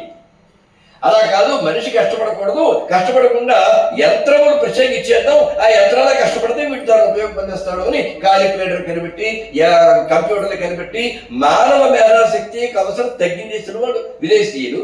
మానవ మేధాశక్తిని ఉపయోగించాలి అని అనుకున్న వాళ్ళు ఇక్కడ ఎంత మేధాశక్తి కాకపోతే 4 గోడల మధ్య కూర్చుని ఇలాంటి ఇల్లు కూడా కాదు, పూరిపాకంలో కూర్చుని అక్కడ ఫ్యాన్ ఉండదు, లైట్లు ఉండవు, కోడిగుడ్డు దీపాలు అంటారే అలాంటి దీపాలు పెట్టుకుని ఏదో కాగితం ముందు పెట్టేది లెక్కలు వేసుకుని గుణకారాలు, భాగారాలు, తీసివేతలు, కూడికలు ఇవి చూసుకుంటూ కొన్ని లెక్కలు వేసుకుని ఫలానా రోజున ఇన్ని గంటల ఇన్ని నిమిషములకు ఆకాశంలో ఫలానా దిక్కున చంద్రగ్రహణం పడుతుంది అని వీడు ఇక్కడ కాగితం మీద రాస్తే నిజంగా అదే రోజున అన్ని గంటల అన్ని నిమిషములకు ఆకాశంలో అదే దిక్కున చంద్రగ్రహణం పట్టిందే వారి కంటే మొరగారు ఎవడండి? అది మేధాశక్తి అండి. వారి మేధాశక్తికి ఎన్ని కంప్యూటర్లు సరిపోతాయి చెప్పండి? అది మన భారతీయ మేధ అంటే సామాన్యంగా పంచాంగం తయారు చేసిన మన భారతీయ మేధాశక్తి. ఒక క్యాలెండర్ దగ్గర పెట్టండి. ఇదిగో మన శంకర శర్మ గారు అమ్మాయి హర్షిణ ఉంది, ఆ అమ్మాయి 9వ తరగతి చదువుతుంది. ఆ అమ్మాయి దగ్గర క్యాలెండర్ పెట్టండి. దీన్ని బట్టి వచ్చే సంవత్సరం క్యాలెండర్ తయారు చేయమని చెప్పండి. అంటే డిసెంబర్ 31 ఏ రోజు వచ్చిందో చూసుకుంటే ఆ మరుసటి రోజు జనవరి 1 వస్తుంది. అలా లెక్కేసుకుంటే క్యాలెండర్ తయారైపోతుంది. ఇప్పుడు చెప్తే సాయంత్రం క్యాలెండర్ కొత్త క్యాలెండర్ తయారు చేసి చెప్తున్నది. ఒక తెలియజేస్తుందల్లా ఫిబ్రవరి లీప్ సంవత్సరం కాదు ఒకటి తెలుసుకుంటే కాదు. అలా ఏ నెల 31 ఏ నెల 30 ఈ పిడికిల మంత్రం అనేది ఒకటి ఉంది అని తెలిస్తే చాలు హాయిగా క్యాలెండర్ ఒకటి కాదు 10 క్యాలెండర్ ఉంటాయి. రాబోయే 10 ఏళ్ళకి క్యాలెండర్ను అదిగో 9వ తరగతి అమ్మాయి హర్షణ చేత నేను తయారు చేయిస్తాను. మీరు మరి విదేశాల నుంచి ఎంత మహామేధావులను తీసుకురండి, పంచాంగం ఇస్తాను. వచ్చే సంవత్సరానికి పంచాంగం కాదు, వచ్చే సంవత్సరంలో ఒక నెలకి సరిపడా పంచాంగం తయారు చేయమన్నాడు. ఒక్కరోజు పంచాంగం తయారు చేయమన్నాడు కనీసం ఒక్కరోజు. అలాగే మా ఖచ్చితంగా పూర్ణిమ వచ్చింది, ఆ చంద్రుడు పూర్తిగా కనబడతాడు అని రాస్తున్నా పంచాంగాలు. ఆ రోజు ఖచ్చితంగా చంద్రుడు కనబడుతున్నాడు. ఈ రోజు అమావాస్య రాశాడా, ఆ రోజు చంద్రుడు అస్సలు కనబడ్డాడు. చెప్పండి, మీ క్యాలెండర్ ప్రకారం 15వ తారీఖు వస్తే చంద్రుడు కనబడతాడో లెక్క ఏమైనా ఉందా? 30వ తారీఖు వస్తే చంద్రుడు కనబడటం లెక్క ఏమైనా ఉందా? మేధాశక్తి ఎవరిది? క్యాలెండర్దా పంచాంగందా? ఏది రచన వాడికి. అందుకనే ఆ క్యాలెండర్ నిత్య జీవితానికి అలవాటు చేసి వెళ్ళిపోయారు కాబట్టి క్యాలెండర్ తప్పనిసరి. ఆ క్యాలెండర్లో పంచాంగాన్ని గుర్తుకొచ్చేసి పంచాంగం క్యాలెండర్ తయారు చేసి మనకి ఇస్తుంది. మనం అవే వాడుకుంటున్నాం. అంటే మన పంచాంగం మనకు ఉండాల్సిందే. లౌకిక జీవనానికి జీతాలు పుచ్చుకోవడానికి కానీ సెలవులు పెట్టుకోవడానికి కానీ దానికైనా క్యాలెండర్ కూడా కావాల్సిందే. రెండు కలిపి ఇప్పుడు మనం అనుభవిస్తూ ఉన్నాం అనమాట. అంటే క్యాలెండరే కాదు పంచాంగం కూడా ఉండాల్సిందే. ఎంత మేధాశక్తి ఇది మనకి. అందుకని ఇంతకీ ఇన్ని మాటలు ఆసు అన్న ఒక సత్వం దగ్గర నుంచి ఇన్ని విషయాలు బయటకు వచ్చేసేయం. అంటే మరి ఎక్కడ మొదలెట్టామో మళ్ళీ అక్కడికి రావాలి. లేకపోతే మళ్ళీ ఇంతకీ ఎక్కడ ఉన్నప్పుడు మనం అనుకుంటే మళ్ళీ తేడా వస్తుంది. అందుకని ఈ అవధానంలో కావాల్సింది కూడా అదే ధారణాశక్తి అంటారు దీన్నే. అంటే జ్ఞాపక శక్తి. ఎక్కడ మొదలుపెట్టి బయటకు వెళ్ళిపోయినా మళ్ళీ అక్కడికి వచ్చాయి. అప్రస్తుతం అని ఉంటుంది. వాడు ఎక్కడికో తీసుకుపోతాడు అనమాట. ఇక్కడిని ఎక్కడికో తీసుకెళ్ళిపోతాడు అంతే. ఒక్కసారి ఇవన్నీ మర్చిపోయి మళ్ళీ సరిగ్గా ఇక్కడికి వచ్చాయి. ఎక్కడ ఆ సమయంలో దత్తత చెబుతున్నావా, సమస్య చెబుతున్నావా, వర్ణన చెబుతున్నావా, మళ్ళీ అక్కడికి రావాలన్నమాట. అవధానం. ఈ అవధానం అనేది ఇలా చెప్పడం కంటే ప్రాక్టికల్గా చూస్తేనే మీకు అర్థమవుతుంది. అందులో ఉండేటువంటి ఆ మేధాశక్తి ఎలాంటిదో, ఆ కష్టం ఎలాంటిదో అన్నీ కూడా తెలుస్తాయి. సరే, ఇంకా అపరేణ వరేణ ఆసు రామో గచ్చతి దండకాన్, రామో గచ్చతు దండకాన్. రెండో వరం సంగతి ఏమిటి?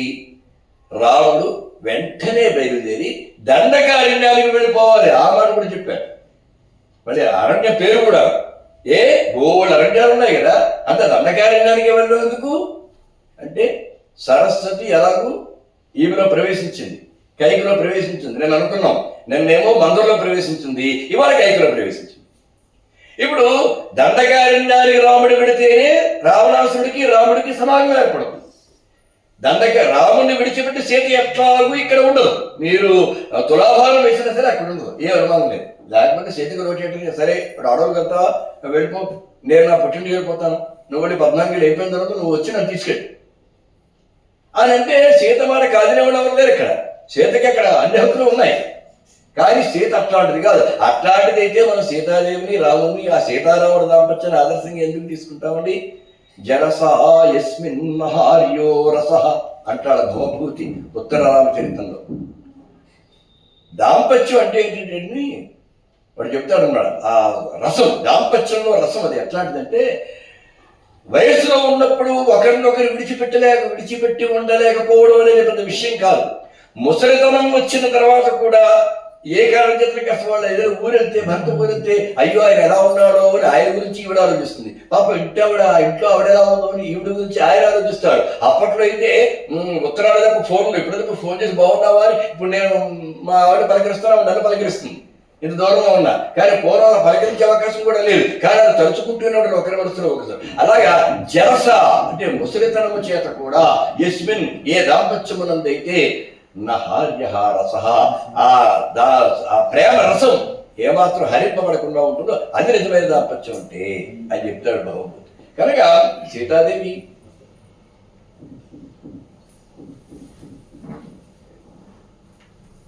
ఎట్లాగో కూడా వెళ్ళిపోతుంది తెలుసు. కనుక దండకారణ్యానికే వెళ్ళాలి, అక్కడ రావణాసురుడు చూడాలి, ఆ సీతను ఎత్తుకుపోవాలి, అప్పుడు రాముడు రావణుని మీదకి దండెత్తాలి. ఇదంతా జరగవలసిన కార్యక్రమం. కాబట్టి దండకారణ్యమునకు వెళ్ళవలేరు అని చెప్తుంది. పైగా మామూలుగా ఎవరు గారట, మునివేషధర, మునిలాగా వేషం వేసుకెళ్ళాలి. అంటే రాజలాంఛనాలతో వెళ్తారంటే కుదరదు.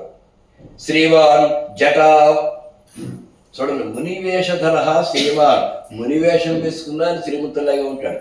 ఆ వర్చస్సు ఎక్కడికి పోదు. ఒక్కొక్కరు వర్చస్సు కలిగిన వాడు ఉంటారే, వాళ్ళు పైకి వేషం నిరాడంబరంగా ఉన్న ఆ ముఖం కొట్టొచ్చుడు కనిపించేస్తూ ఉంటుంది. వాళ్ళలో ఈయన ప్రత్యేకత కలిగేవాడు, ఈయన గొప్పవాడు అని కొట్టొచ్చుడు ఆ వర్చస్సు కనిపిస్తూ ఉంటుంది. శ్రీరాముడు సంగతే. ఆయన అడవిలో ఉన్న సింహం, అడవిలో ఉన్న సింహమే, బోన్లో ఉన్న సింహమే. బోన్లో ఉంది కదా అని పెద్ద దూరి పట్టుకులాగా వింటున్నాం మనం. అందుకని సింహం ఎక్కడున్న సింహమే. అలాగా ఈయన వలకలాలు ధరించిన శ్రీమంతుడే. శ్రీమాన్ అంటే శ్రీ కలిగిన వాడు శ్రీమంతుడు అని. మనకి తర్వాత కొన్ని భాషకి సంబంధించిన కొత్త అలవాట్లు చేశారు. శ్రీమాన్ అంటే ఆచార్యులు పెట్టుకునే పేరు. ఆచార్యులు కాకుండా మిగతా వాళ్ళైతే శ్రీ అని పెట్టుకోవాలి, ఆచార్యులైతే శ్రీమాన్ అని పెట్టుకోవాలి, పెళ్ళైన ఆడదైతే శ్రీమతిని పెట్టుకోవాలి. ఎవరు చెప్పాడు ఇది? ఏ శాస్త్రంలోనూ లేదు. ఇది తర్వాత మనవాళ్ళు ఒక ప్రత్యేకత కోసమని, ఒక పృథక్కత కోసమని, ఒక గుర్తింపు కోసమని మనవాళ్ళు పెట్టుకున్నదే. శ్రీ అన్న శ్రీమాన్ అన్న ఒకటే అర్థం. శ్రీమాన్ అంటే ఆచార్యుడు అన్న అర్థం ఎక్కడ రాదు. శ్రీ వరప్రసాద్ అన్న శ్రీమాన్ వరప్రసాద్ అంటే నేను ఆచార్యుడు అయిపోను.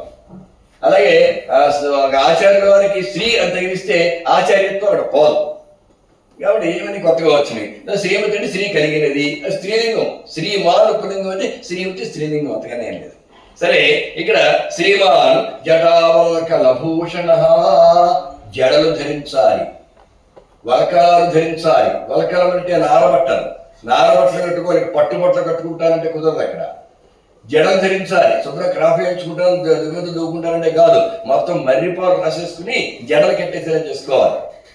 అది నియమం, కైగా పెట్టిన నియమం. మరి చూడండి, ఇప్పుడు ఒక్కసారి మీరు ఆలోచించండి. ఒకటి కాదు, రెండు కాదు, 14 సంవత్సరముల పాటు దువ్వెన పెట్టలేదు శిరస్సు మీద రాముడు.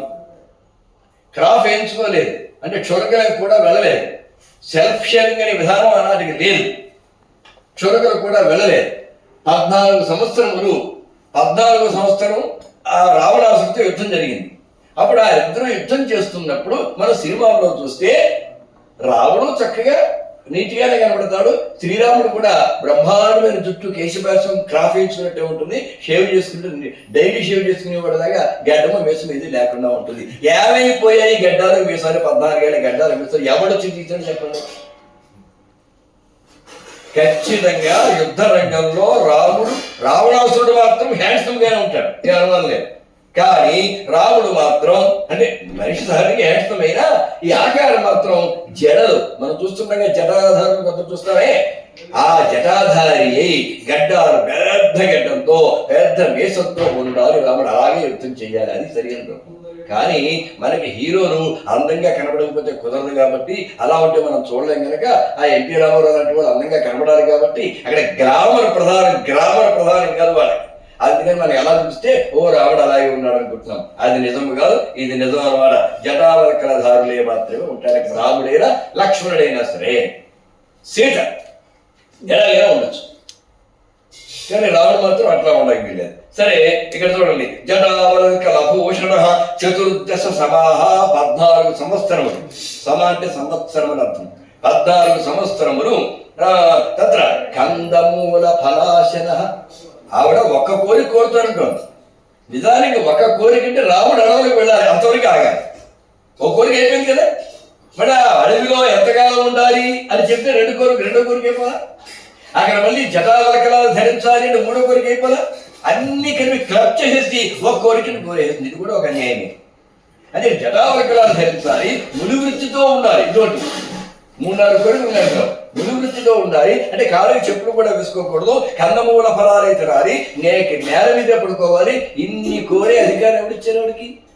అడవులకు వెళ్ళాలతో కోరిక అయిపోయింది కదా. అడిగేవారు లేరు. రాజమాత రాజమాత అంటే కాబోయే రాజమాత లేదా ప్రస్తుతం రాజపత్ని, రాజునికి ఇష్టపత్ని పత్ని గారు. చెత్తను చెలాయించే లక్షణం ఉన్నది. అక్కడ సత్యభామ, ఇక్కడ కైక ఒకలాంటి తేడా ఉంది. సత్యభామ వల్ల పాప ఎవరికి ఏ నష్టం అన్నా ఊరికే మాదికి అడుగుతూ మీరదారగలడారా ఆడతీ అని అనుకుంటుంది తప్ప, కానీ ఎప్పుడెప్పుడు కృష్ణుడు కదా ఆవిడ అలా వంచిస్తూ ఉంటాడు తప్ప సత్యభామ వల్ల పాపం ఎప్పుడు ఎవరికి ఏ నష్టం జరగల. కానీ కైక వల్ల మొత్తం చరిత్రే మారిపోయింది, కథే మారిపోయింది కదా. ఇక కందమూల ఫలాసన, కందమూల ఫలాలే తినాలి అంటే చెట్టుని కసిన పళ్ళే తినాలి. ఆ అడవిలో నేల తవ్వుకుని అక్కడ దుంపలు దొరికితే ఆ దుంపలు తినాలి. అంటే నేల లోపల పండినవి, నేల పైన పండినవి ఇవి తప్ప ఏది వండుకుని తినకూడదు. అపక్వాహారమే తినాలి తప్ప పక్వాహారం తినరాదు. అది నియమం. పొడరాయాతు తస్యాంతే వనేవా తిష్టతస్తయో. ఇక్కడ దుర్మార్గమైన మాట ఏమిటి? 14 ఏళ్ళు అయిన తర్వాత అతనికి ఇష్టమైతే రావచ్చు, లేదు అక్కడే ఉండిపోతానే నాకు అభ్యంతరం లేదు. ఇదోటి ఎంతనే కాదు. 14 ఏళ్ళ వరకు రావడానికి వీల్లేదు. ఆ తర్వాత రాకపోయినా నాకు అభ్యంతరం లేదు, అక్కడే ఉండిపోయినా సరే. పొడరాయాతు తస్యాంతే, తస్యాంతే అంటే 14 సంవత్సరాలు పూర్తయిన తర్వాత వనేవా తిష్టతు స్వయం, లేదా అడిగిలోనే ఉండిపోవచ్చు. ప్రభాతే గచ్చత వరం, ఇది కూడా ఎప్పుడో ముహూర్తం పెట్టి 2-3 నెలల తర్వాత పంపిస్తాను. ఉత్తరాయణ పండికాలు వచ్చిన తర్వాత పంపిస్తాను. భీష్ముడు ఆగినట్టుగా ఇతరుడు ఆగుతాడు. భీష్ముడు తర్వాత వెళ్ళండి ఆగుతాను అంటే ఇలా కుదరదు. ప్రభాతే గచ్చత వరం, రేపు తెల్లారేపు వెళ్ళిపోవాలి, తెల్లవారేపు వెళ్ళిపోవాలి. ఎందుకని? ఒక్కరోజు ఇక్కడున్న ప్రజలు తిరుగుబాటు వచ్చేస్తుంది. అక్కడ సామాన్య విషయం కాదు ఇది. నా ఇల్లు నా ఫ్యామిలీ మ్యాటర్ అనుకోవడం కాదు. రాజుల ఇళ్లలో విషయాలు వాళ్ళ ఫ్యామిలీ మ్యాటర్స్ కావు, అవి ప్రజల్లోకి వెళ్ళిపోతాయి. ఇవాళ కూడా అంతే పాలకులు. అంటే ఆ పాలకులు ఉన్నారనుకోండి, ఇది నా ఫ్యామిలీ మ్యాటర్, నా వ్యక్తిగత విషయం అనే అధికారం వాళ్ళకి లేదు. వాళ్ళు ప్రజల మనుషులు అయిపోయారు కనుక వాళ్ళు ఊపిరి తీసుకోవడం కూడా ప్రజలు గమనిస్తారు. అందుకని ఏడు ఇలా తీసుకుంటున్నాడు ఏంటి ఊపిరి అని అడుగుతాడు. అంతే. నా ఇష్టం ఉంటే కుదరదు. నా ఇష్టం అనుకునేవాడు అసలు నాయకత్వ పదవుల్లోకి వెళ్ళకూడదు. పదవుల్లోకి వెళ్ళిన తర్వాత అంతా ఓపెన్ మ్యాటరే. మాకు వ్యక్తిగత జీవితాలు ఉండవు అంటే ఉండవని చెప్పేసి అంతే. ఉండవు. మీకు వ్యక్తిగత జీవితాలు కావాలంటే మామూలు ప్రజల్లో మసలండి. ప్రజానాయకులు అవ్వాలనుకుంటే వ్యక్తిగత జీవితం వదిలేయాల్సిందే అని చెప్తారు. అందుకని వీళ్ళు సాయంత్రం దాకా ఉన్నాడు, మన్నాడు దాకా ఉన్నాడు అంటే ప్రజల్లో చాలా పెద్ద తిరుగుబాటు వస్తుంది. ప్రజల్లో తిరుగుబాటు వస్తే రాజు నా ఇష్టం వల్ల కుదరదు. రాజు అంటే ఎవరికి రాదు? ప్రజలకే రాదు. ప్రజలు తిరుగుపడితే ఎలాంటి రోజులైనా సరే కుప్పకూలిపోతారు, అనుమానం లేదు. అందుకని ప్రభాతే గచ్చతు వనం, తెల్లవారేటప్పటికల్లా వెళ్ళిపోవాలి.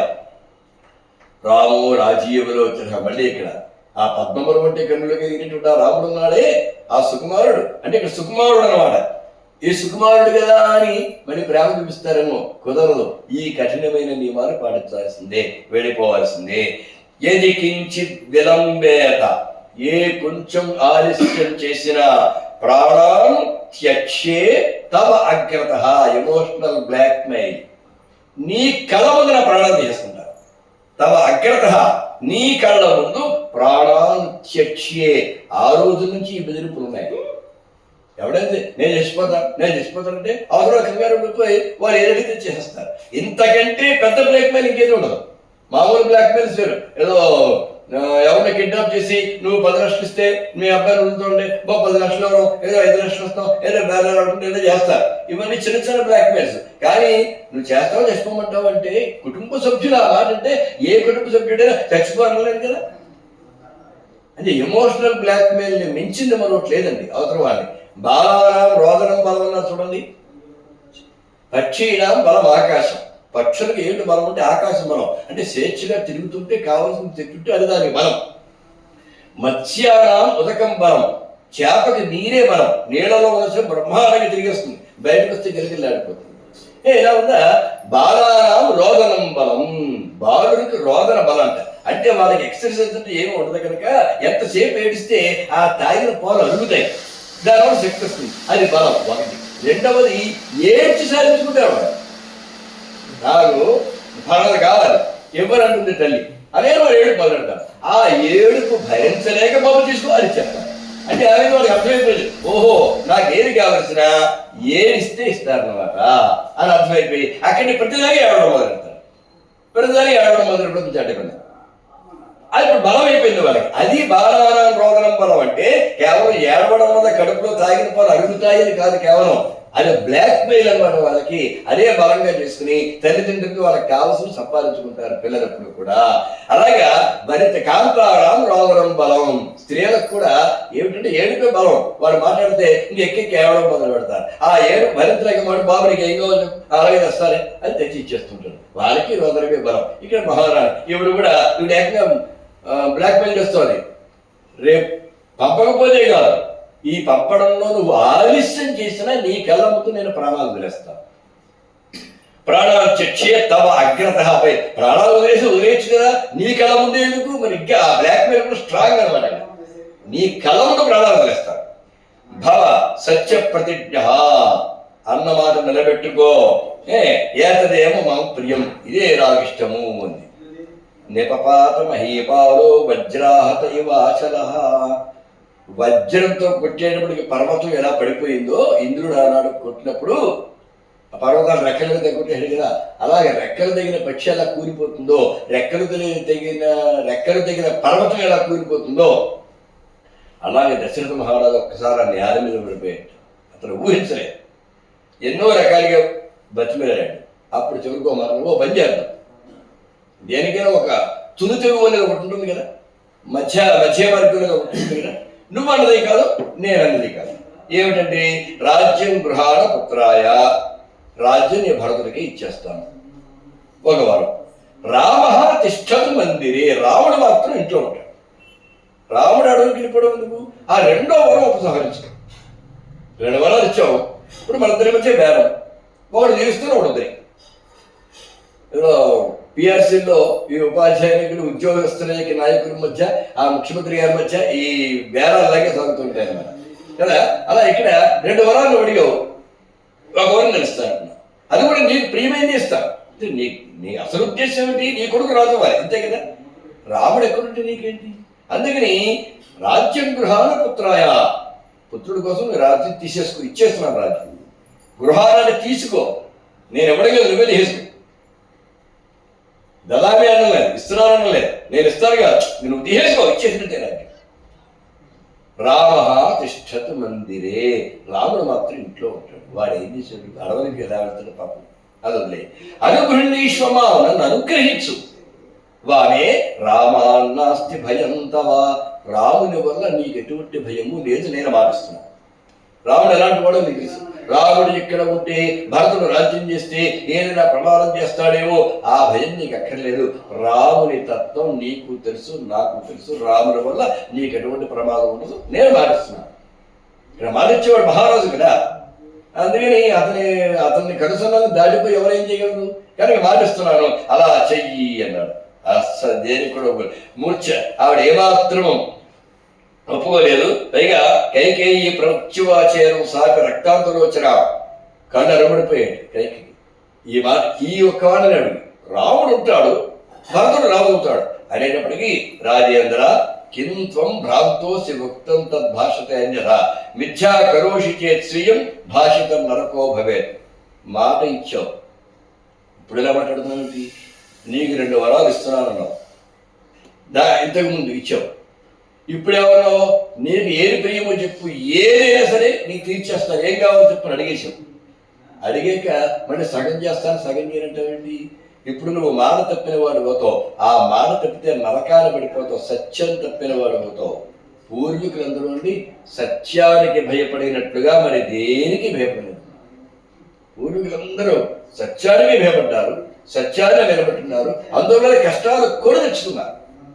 పూర్వీకులందరూ ఒక సత్యం అనే ఒక విషయాన్ని పక్కన పెడితే హరిశ్చంద్రుడు అనేవాడు ఒకడు ఉన్నాడని కూడా మనకు తెలియదు. పైగా పేరుకి సత్యహరిశ్చంద్రుని పేరు వచ్చేసిందిగా. అయ్యా అంటాడయ్యా, కష్టాలు తెచ్చుకుని రాజ్యం వదిలేసుకుని అడవికి పోయి అక్కడ ఒకసారి బయటికి ఏదో వేటకు దేనికపోతే బయటికి వెళ్ళాలి కదా, బయటికి వెళుతున్నప్పుడు ఓ మాట అంటాడయ్యా, కలికి రెక్కలు రాని పిల్లలను సాకం గూటిలో ఉంచి పిల్మేతలకై పెంట పోతక చంత పెంటి ఒక చంతం బోవా ఆలోన పిల్లల పామే గ్రసించును వలల పాలం చిక్కును పురుగులు ఈలలో ప్రాణులకు వియోగమగుచో ఎవ్వారికి ఎవ్వారలో కలిగి రెక్కలు రాని పిల్లలను సాకని. చంద్రమతి, పక్షులుంటాయే వాటి పిల్లలు అవి పెంచాలి కదా, ఆ పెంచాలంటే మేతలు తేవాలి కదా, మేతలు తేవడం కోసమని మగపక్షి ఒక దిక్కుకి ఆడపక్షి ఒక దిక్కుకి పెడతాయి. తిరిగి మరి సాయంత్రానికి వచ్చేస్తాయి, పిల్లలకి మేత పెట్టేస్తాయి అనుకుంటావా? అవ్వచ్చు, అవ్వకపోవచ్చు. ఎందుకంటే ఈలోగా ఆ పిల్లల్ని ఏ పామైనా కరిచి చంపేయచ్చు, తినేయచ్చు. పక్షి పిల్లలు తినేస్తాయి కదా, పాములు తినేయచ్చు. లేదా వెళ్ళినటువంటి పక్షులు వలల్లో చిక్కుకుపోవచ్చు. ఏమో ఒక్కసారి బయటికి వెళ్ళిన తర్వాత ప్రాణులకు వియోగం అవ్వచ్చో ఎవ్వారికి ఎవ్వారిలో తిరిగి మళ్ళీ ఇద్దరు కలుసుకుంటారని నమ్మకమే ఉందండి. ఇవాళకి కూడా నిత్యసత్యం కదండి. ఒక వ్యక్తి బయటికి వెళ్ళిన తర్వాత వచ్చే వరకు వస్తాడో లేదో ఎవరికి నమ్మకం లేదు. అసలు ఏ వాహనములు లేని రోజుల్లో అన్నమాట అది. ఇప్పుడు ఈ వాహనాలు పెరిగిపోయిన తర్వాత బయటికి వెళ్ళి ఎలా వస్తుందో తెలియని పరిస్థితి వాళ్ళు మనకున్నాయి. కనుక ఇది నిత్య సత్యం అన్నమాట. నిజంగా అలాగే జరిగింది కదా. తర్వాత చంద్రమతికి హరిశ్చంద్రుడికి వియోగం వచ్చిందా? ఆ పామే గ్రసించునో, సరిగ్గా పాము కాటికి బలయ్యాడా అక్కడ లోహితాసురుడు? సరిగ్గా అన్నవన్నీ అన్నట్టు జరిగాయి. లోకంలో మామూలు ఉదాహరణ చెప్పినట్టు ఇన్ని కష్టాలు ఎందుకు వచ్చాయి? సత్యానికి కట్టుబడ్డాడు కనుక. సత్యానికి ఉన్న శక్తి ఎంత గొప్పదంటే, వెనకాల ధనం లేదు, భారీ శరీరము లేదు, పెద్దగా జరము లేదు, ధనము లేదు, పదవి లేదు, కులబలము కూడా లేదు, ఏమీ లేకుండా కొల్లాయి గడ్డ కట్టుకున్నటువంటి ఒక అర్భకుడు రవి అస్తమించిన బ్రిటిష్ సామ్రాజ్యాన్ని 7 సముద్రాల అవతల గెంటేసేయడం ఉంటే దానికి అతనుకున్న బలం ఒకే ఒక్క బలం సత్యమే. జీవితంలో అతను సత్యం తప్పలేదు, స్పష్టంగా రాసుకున్నాడు ఆయన. నా ఊహ వచ్చినలాగా ఈనాటి వరకు నేను ఒక్క అబద్ధం కూడా ఆడలేదు. రాసుకోవడం ఇంకేముంది, ఎవరైనా రాసుకోవచ్చు. ఆయన ఆటోబయోగ్రఫీ ఉంది కదా, అందులో మై ఎక్స్పెరిమెంట్ విత్ ట్రూత్ అని అందులో రాసుకున్నాడు ఆయన. దానికే ఎవరు రాసుకోవచ్చు అంటే మనం రాసుకుంటే ఎవడో పట్టించుకోడు, మనం రాసుకున్న పుస్తకం చదవడు కనుక. కానీ ఆయన ప్రపంచం మొత్తం చెందింది ఆ పుస్తకం. అప్పుడు ఏమైనా పనుల రోజున నువ్వు ఒక అబద్ధం అడవు కదా అని నిలబెట్టి కడిగేస్తారు కదా, అడిగేసి కడిగేస్తారు కదా. కానీ ఎవడో కూడా అడగలేదు. అంటే నిజంగా జీవితంతో సత్యం నిలబెట్టుకున్నాడు. సత్యానికి అంత శక్తి ఉంది కనుక ఒక్కసారి మన హిందూ సామ్రాజ్యం మనకి దక్కేస్తుంది. అంత శక్తి సత్యానికి అంటే. కానీ ఆ సత్యానికి కట్టుబడి కష్టాలు పడతాడు, కానీ అనుకున్నది మాత్రం సాధిస్తాడు. అలా ఇక్కడ నువ్వు సత్యం తప్పిన వాడు అయిపోతావు. ఏం చెప్తున్నావు అని రక్తాంతలోచన అయిపోయి నువ్వు రాజేంద్ర కిం త్వం భ్రాంతోసి ఏంటి పిచ్చాడో మాట్లాడతావు. నేను ఒకటి ఇంకోటి అంటావు ఏంటి, బేరాలు అడుగుతున్నావు, ఇందులో బేరాలు ఏంటి, ఒకటి తీస్తాను రెండోది వద్దు అని. అదేం కుదరదు, మొత్తం నిలబెట్టుకుంటావా నరకానికి పోతావా. భాషితం నరకో భవేత్ వరం నగేచ్చేద్యది రామచంద్ర ప్రభాతకాలే అజిన చీరయుక్త ఉద్బంధనం వా విషభక్షణం వా కృత్వా మనుష్యే పురతస్తవాహం. వరం నగచ్చేద్యది రామచంద్ర, రాముడు కనుక అరణ్యానికి వెళ్ళకపోతే ఎప్పుడు ప్రభాతకాలే అజిన చీరయుక్త, తెల్లవారేసరికల్లా నారచీరలు కట్టుకుని రామచంద్రుడు అడవికి కనుక వెళ్ళకపోయినట్లయితే అప్పుడు ఉద్బంధనం వా విషభక్షణం వా, ఉరివేసుకుని గాని, ఉద్బంధనం అంటే విషభక్షణం, విషముత్రాయి గాని, కృత్వా మరిష్యే పురతస్తవాహం, నీ ఎదురుగుండా నేను మరణిస్తాను. మళ్ళీ ప్రతి మాటకి ఇదొక అదనపు మాట, నీ ఎదురుగుండా నువ్వు చూస్తూ ఉండగా అని. ఆయనకి సత్య ప్రతిజ్ఞాహమీతి ఇహ లోకే విడంబసే సర్వ సభాంతరేషు. నువ్వు ప్రతి సభలోనూ చెప్పుకుంటూ ఉంటావుగా, నేను ఎప్పుడో మాట తప్పను, అన్న మాట నిలబెట్టుకోవడం మా కులాచారం, మా వంశాచారం, నేను మాట అన్నానంటే చేసి తీరుతాను, ఇది మాటి మాటికి నువ్వు అంటూ ఉంటావు. అంటే అవతల వాడికి నమ్మకం కలిగించడం కోసం నేను ఇది చేస్తాను, నేను అన్నానంటే మాట జరిగి తీరడమే, నిలబెట్టుకుంటాను, మీకేం సందేహం లేదు, ఈ పని జరుగుతుంది, మీరు వెళ్ళండి అని ప్రజలకు నమ్మకం కలిగిస్తుంటాడు అతను. నేను మాటి మాటికి నేను సత్య ప్రతిజ్ఞని, అన్నమాట తప్పను అని మాటి మాటికి చెప్పుకుంటావుగా, మరి ఇప్పుడేంటి అన్నమాటకి సగం చెప్తానంటున్నావేంటి? కనుక మిథ్యా ప్రతిజ్ఞో నరకం ప్రయాహి, మాట తప్పిన వాడు నరకానికి పోతాడు. మిథ్యా ప్రతిజ్ఞ నరకం ప్రయాహి, మాట తప్పిన వాడు నరకానికి పోతాడు. ఇత్యుక్త ఇలా అనేటప్పటికీ మూర్ఛిత, మూర్ఛ వచ్చేసింది పాపం దశరథ అంటే మూర్ఛ రావడం, స్పృహ తప్పిపోయింది. పతిత భో, నేల మీద పడిపోయాడు. విసంజ్ఞ, ఇంక అసలు స్పృహ లేదు. మృతకో యథా, చనిపోయిన వాళ్ళని పడిపోయాడు. ఏం చేయరు అర్థం కావట్లేదు ఆ పరిస్థితి. అప్పుడు ఏవం రాత్రి గతాదస్య దుఃఖాత్ సంవత్సరోపమా, అలా రాత్రి గడిచింది. ఈ రాత్రి ఎలా గడిచిందంటే ఓ ఏడాది గడిచినట్టు గడిచిందిటండి. ఆ రాత్రి గడవడం కష్టమైపోయింది అతనికి. రాత్రికి కూర్చోట్ల సంవత్సరోపమా, అసలు ఎవరు ఇలాంటి పోలికి పోల్చుండవు. రాత్రి సంవత్సరోపమా, ఏడాదితో పోల్చబడింది. రాత్రి గత, రాత్రి పూర్తయింది. ఒకసారి భవభూతి ఉత్తర రామచరితం అనేటువంటి నాటకాన్ని రచించి, మరి అప్పట్లో ఒక విద్యాధికారి స్థాయి ఉన్నవాడు ఏదైనా దోషం లేకుండా ఉందా లేదా అని పరీక్షించగలిగిన వాడు కాళిదాసు. కాబట్టి ఆ రోజుల్లో ఎవరే కావాలన్నా సరే కాళిదాసు చూపించేవారు. ఆయన ఓటు పోయాయి, తిరుగులేదు. ఓసారి తన శిష్యుడిని ఇచ్చి కాళిదాసు చూపించారు, ఒకసారి చదివి వినిపించు అన్నట్ట. సరే ఆయన వెళ్ళాడు, చదివాడు, నాటకం అంతా చదివేశాడు, అతను వినేశాడు, ఇద్దరు పట్టుకుని వచ్చేసాడు. సరే ఏమన్నారన్నా కాళిదాసు గారు అంటే, అంతా విన్నారండి. విన్నారు సరిలే, అలాగే మాకేదో ఉంటుంది, ఏమన్నారో బాగుందో ఏమన్నదండి, ఏమనుకున్నా మొత్తం కావ్యం అంతా చదివాడు, కావ్యం అంతా చదివానండి. మరి ఏమైనా ఏ ఒక్క మాట కూడా మాట్లాడారండి. అలా కాదురా, ఏదో ఒక్క మాట ఎప్పుడప్పుడు వచ్చే ఉంటుంది కదా, ఒక్కసారి గుర్తుకు తెచ్చుకో అంటే గుర్తొచ్చిందండి. ఒక సందర్భంలో మాత్రం ఆయన తమలపాకులు నవ్వుతూ ఉన్నారు, సున్నం ఎక్కువైంది అన్నాడండి. ఒరే ఆ మాట అన్నప్పుడు నువ్వు ఏ శ్లోకం చదువుతూ ఉండగా ఆ మాట చెప్పడం నాకు. అప్పుడు రాత్రి రేవం జరం సీత్ అన్న పాదం చదివానండి, వెంటనే ఆయన సున్నం ఎక్కువైంది అన్నారండి. అంటే తమలపాకులు సున్నం ఎక్కువైంది. అప్పుడు భౌపతి అర్థం చేస్తున్నాడు, రాత్రి సీతారాములు ఇద్దరు కూడా హాయిగా సుఖంగా జీవిస్తున్నారు, రాత్రి అంతా గడిచిపోయింది. రాత్రి ఏవం జరం సీత్, రాత్రి ఈ విధముగా గడిచారు అని అర్థం.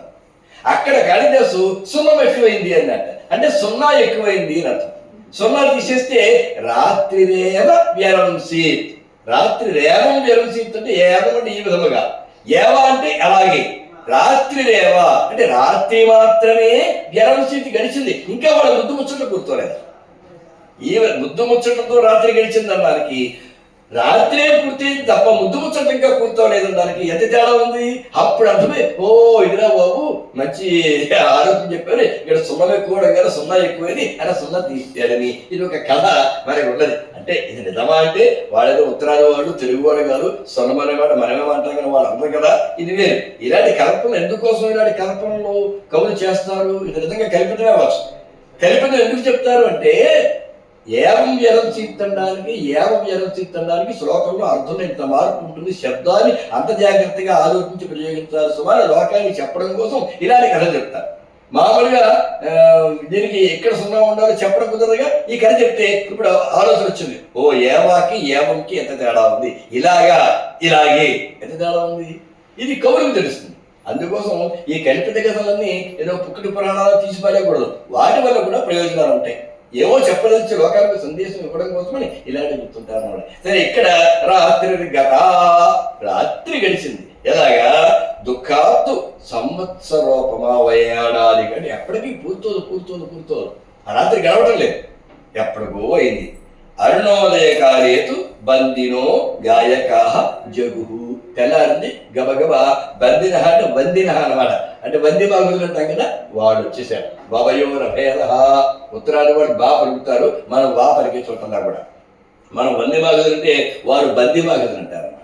అందుకని మనం ఈ సంస్కృతమైన కానీ ఉత్తరాది గ్రంథాలు కదా, మరి ఉత్తరాదిలో పుట్టే గ్రంథాలు కనుక అవి కూడా గమనించుకుంటూ ఉండాలి. అంతేగాని బందిన అంటే బందీ అని అర్థం చేసుకోకూడదు, అదైతే బందిన ఉంటుంది, గుర్తుంటుంది. కనుక బందినో గాయక, వన్యమాసులు వచ్చారు, గాయకులు వచ్చారు, ఇంకా గానాలు చేయడం మొదలు పెట్టారు.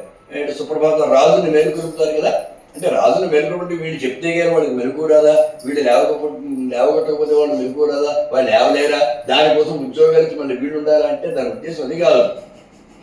లేస్తూ మనం ఇప్పుడు కూడా గమనించండి, మీరు ఎప్పుడైనా సరే లేచి లేవగానే ఏదైనా ఒక పాట మన చెవిలో పడిందనుకోండి, పక్కింట్లో ఉంది కానీ ఎక్కడి నుంచో, లేదా మన ఇంట్లో ఎవరైనా రేడియో పెట్టి కానీ, ఇంకోటి పెట్టి కానీ, టీవీ పెట్టి కానీ, లేస్తూ ఉండగానే మనం చెవి పెడితే ఆ రోజుతో మాటి అదే గుర్తొస్తుంది, తెలియకుండానే మనకి అప్రయత్నం మనం వచ్చేస్తుంది. పొద్దున్నే మన మనసులో పడిన దానికి అంత ప్రభావం ఉంటుంది. అందుకే పొద్దున్నే చక్కగా సుప్రభాతం లాంటివి, లేదా దేవుడి పాటలు లాంటివి ఇలాంటివి పెట్టుకుని వినమని చెప్తూ ఉంటారు అన్నమాట. పొద్దున్నే అలా ఉండాలి. ఈ పొద్దున్నే వచ్చి వంద మాత్రం పలికేటప్పటికీ నీ కోసం ప్రజలు ఎదురు చూస్తున్నారు, నీవు ఎలాంటి వాడివి, అంతటి వాడు ఇంతటి వాడు అంటే మంచి మాటలు మాట్లాడతారు. మాట్లాడారు మంచి పొగడుతులుగా మంచి మాటలు ఉత్సాహపరుస్తారు అన్నమాట.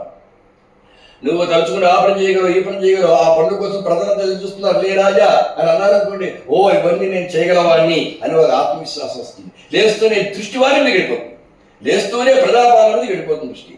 అంతేకాదు ఒక మంచి స్వరంతో వాడు గానం చేశారనుకోండి, ప్రశాంతంగా నిద్రలేస్తారు. లేదంటే లేస్తూ లేవగానే పరిమాణ శబ్దాలు వినపడ్డాయనుకోండి, మనస్సు గందరగోళంగా ఉంటుంది. అందుకని వీళ్ళు వస్తారు, రాజులకి వాళ్ళని పెట్టడం ఉద్దేశం అవన్నీ బాగదు, అది స్తోత్ర ప్రియులు అని అర్థం కాదు అక్కడ.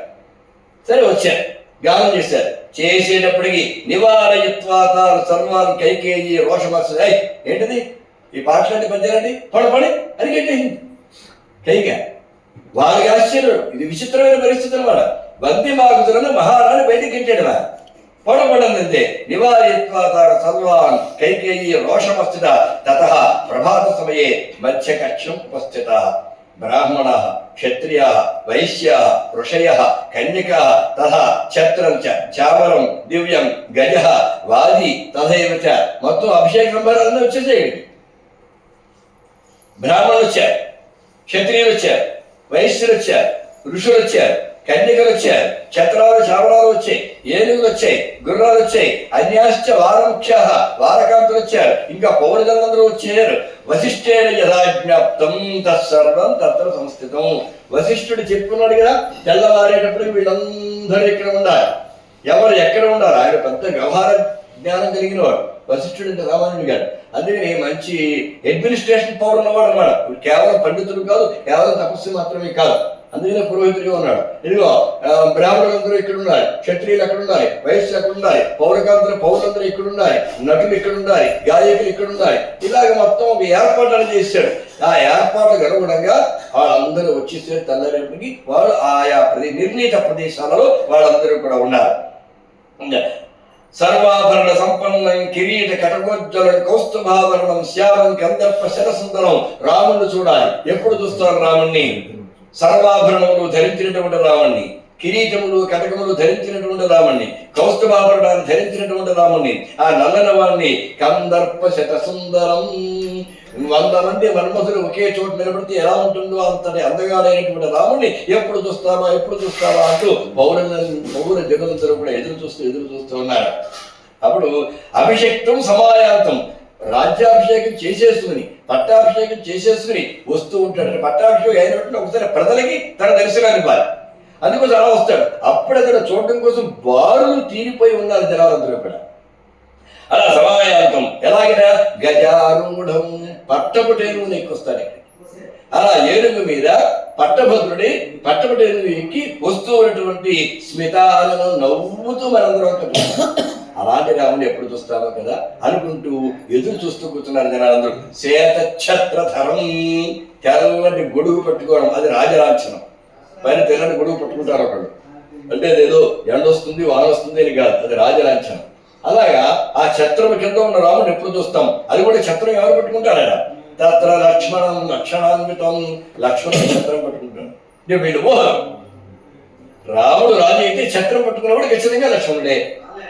అని ఆలోచింది. అలా లక్ష్మణుడు ఛత్రం పట్టుకుంటే ఆ ఏనుగు మీద ఊరేగుతూ రాముడు వస్తూ ఉంటే ఆ రాముణ్ణి నగుమోముతో ఉన్నటువంటి శ్రీరామచంద్రుని మనం ఎప్పుడు చూస్తాం అనుకుంటూ వీళ్ళందరూ కూడా ఎదురు చూస్తూ ఉన్నారు. రామం కదావా ద్రక్ష్యామః, రాముణ్ణి ఎప్పుడు చూస్తామో కదా, రామం కదావా ద్రక్ష్యామః, రాముణ్ణి ఎప్పుడు చూస్తామో కదా, ప్రభాతం వా కదా భవేత్, అసలు ఎప్పుడు తెల్లారుతుందో కదా. తెల్లారిగేట్లు వచ్చింది వీళ్ళందరూ. ఎందుకని మళ్ళీ తెల్లారి జనాలు వచ్చేస్తే మన దగ్గరికి వెళ్ళలేకపోతే దూరంగా ఉంటాం, రాముడు దూరంగా కనపడతారు, దగ్గరగా కనపడ్డు. అందుకని దగ్గరికి రావడం కోసం పోటీ పడి తెల్లారిగేట్లు వచ్చేస్తారు వీళ్ళందరూ.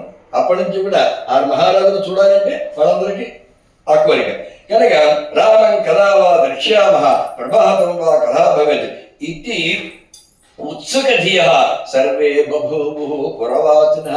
ఇలా పురవాసులందరూ కూడా ఎంతో ఆనందపడి ఎదురు చూస్తూ ఉంటే ఇంకా శీఘ్రమాగత్య భద్రంతే రామం రాజీవలోచన. ఇక్కడ సరే సముద్రుడు కూడా వచ్చాడు, వశిష్ఠుడు వచ్చాడు, ఇంకా రాముడికి రాలేదు. ఇప్పుడు రామేతి రామమేవ అనుచింతయన్. సుమంతుడు చూసేటప్పటికీ దశరథుడు ముఖం చాలా పరమోత్సాహంగా ఉంటుంది అని ఊహించాడు. కొడుకు పట్టాభిషేకం చేస్తున్నాడు, చాలా విచారగ్రస్తంగా మంచం మీద పడున్నాడు. ఇదేంటి ఇలా ఉన్నాడు దశరథ మహారాజు? అసలు ఇప్పుడు చాలా ఉత్సాహంగా ఉండే రోజు కదా, ఏంటమ్మా ఇలా ఉన్నాడు అని అడిగితే రామేతి రామమేవ అనుచింతయను. ఏమిటోనండి తెల్లవారు రామాను రాముడిని కనిపిస్తూ నిద్ర లేదు, దానివల్ల కాస్త అస్వస్థతకు గురయ్యాడు దశరథుడు. ఇది ఆవిడ చెప్పిన మాట. రామేతి రామం ఏవ అనుచింతయన్. రామ అంటూ రాముడిని అనుసరిస్తూ ప్రజాగరేణ తెల్లవారు మెరుకుగా ఉండడం చేత రాజాహి అస్వస్థ ఇవ లక్ష్యతే.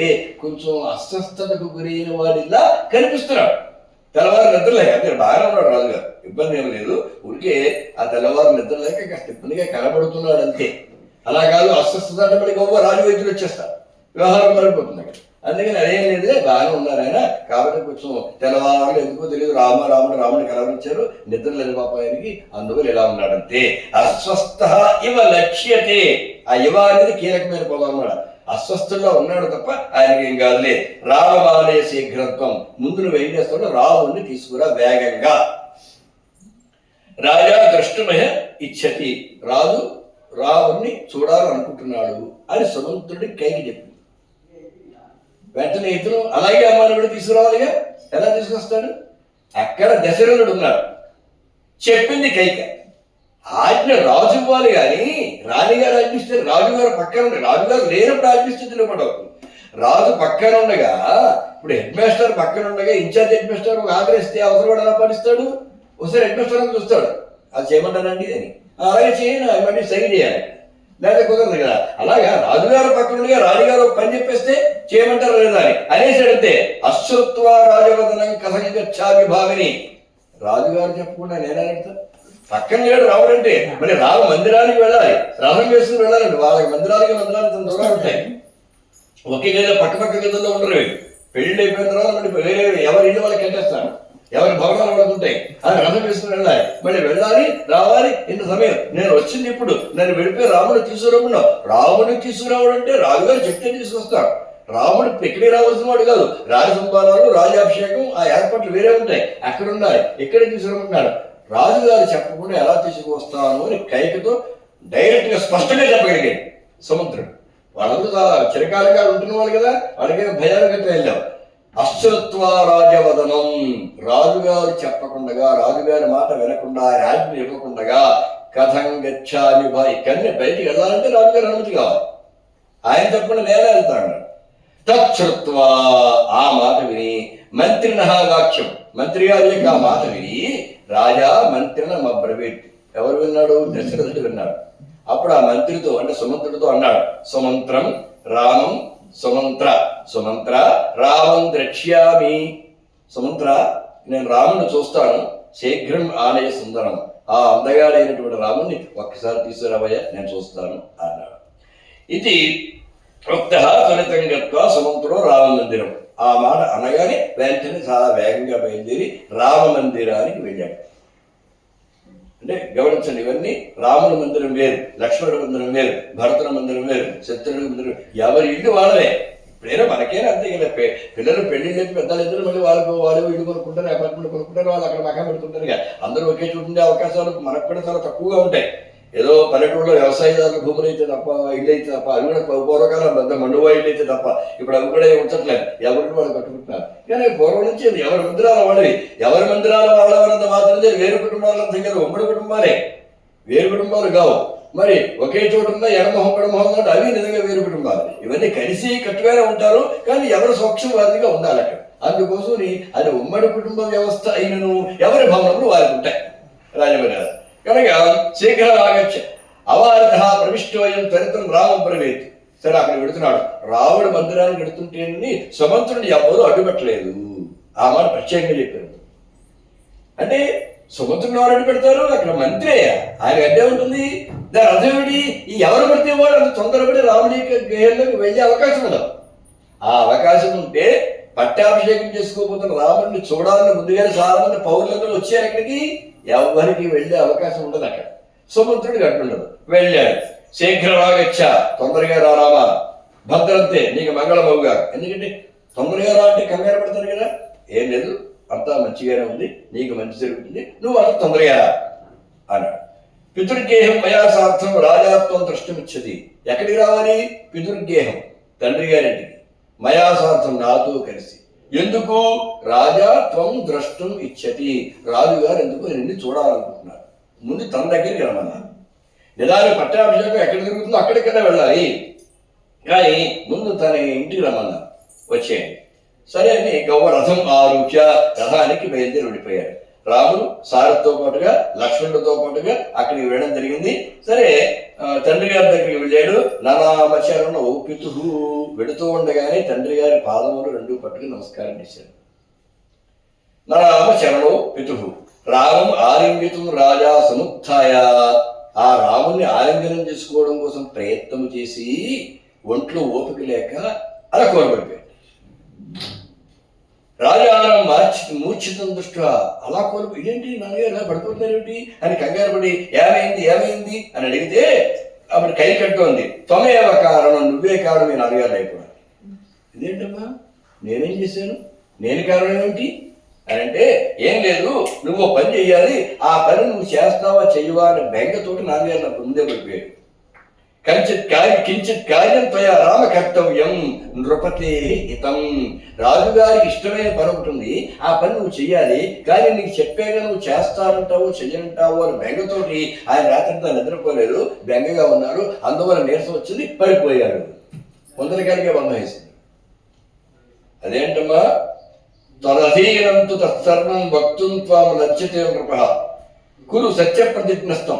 ఇప్పుడు దశరథుడు అంటే మీ నాన్నగారు ఒక మాట ఇచ్చారు, ఆ మాట నిలబెట్టే అవకాశం ఆయనకి లేదు, నీకే ఉంది. నువ్వు నిలబెడతావో లేదో, మాట వింటావో లేదో, తదధీనం తత్సర్వం, అదంతా నీ చేతుల్లో ఉంది. వక్తుం త్వాం లజ్జతే నృప, కానీ నీకు ఆయన చెప్పడానికి సిగ్గుపడుతున్నాడు.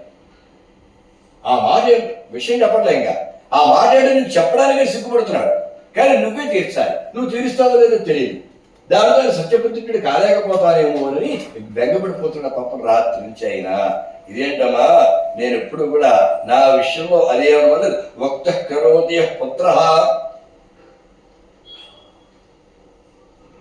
అనాజ్ఞప్తోపి కురుతే పితు కార్యం స ఉత్తమ.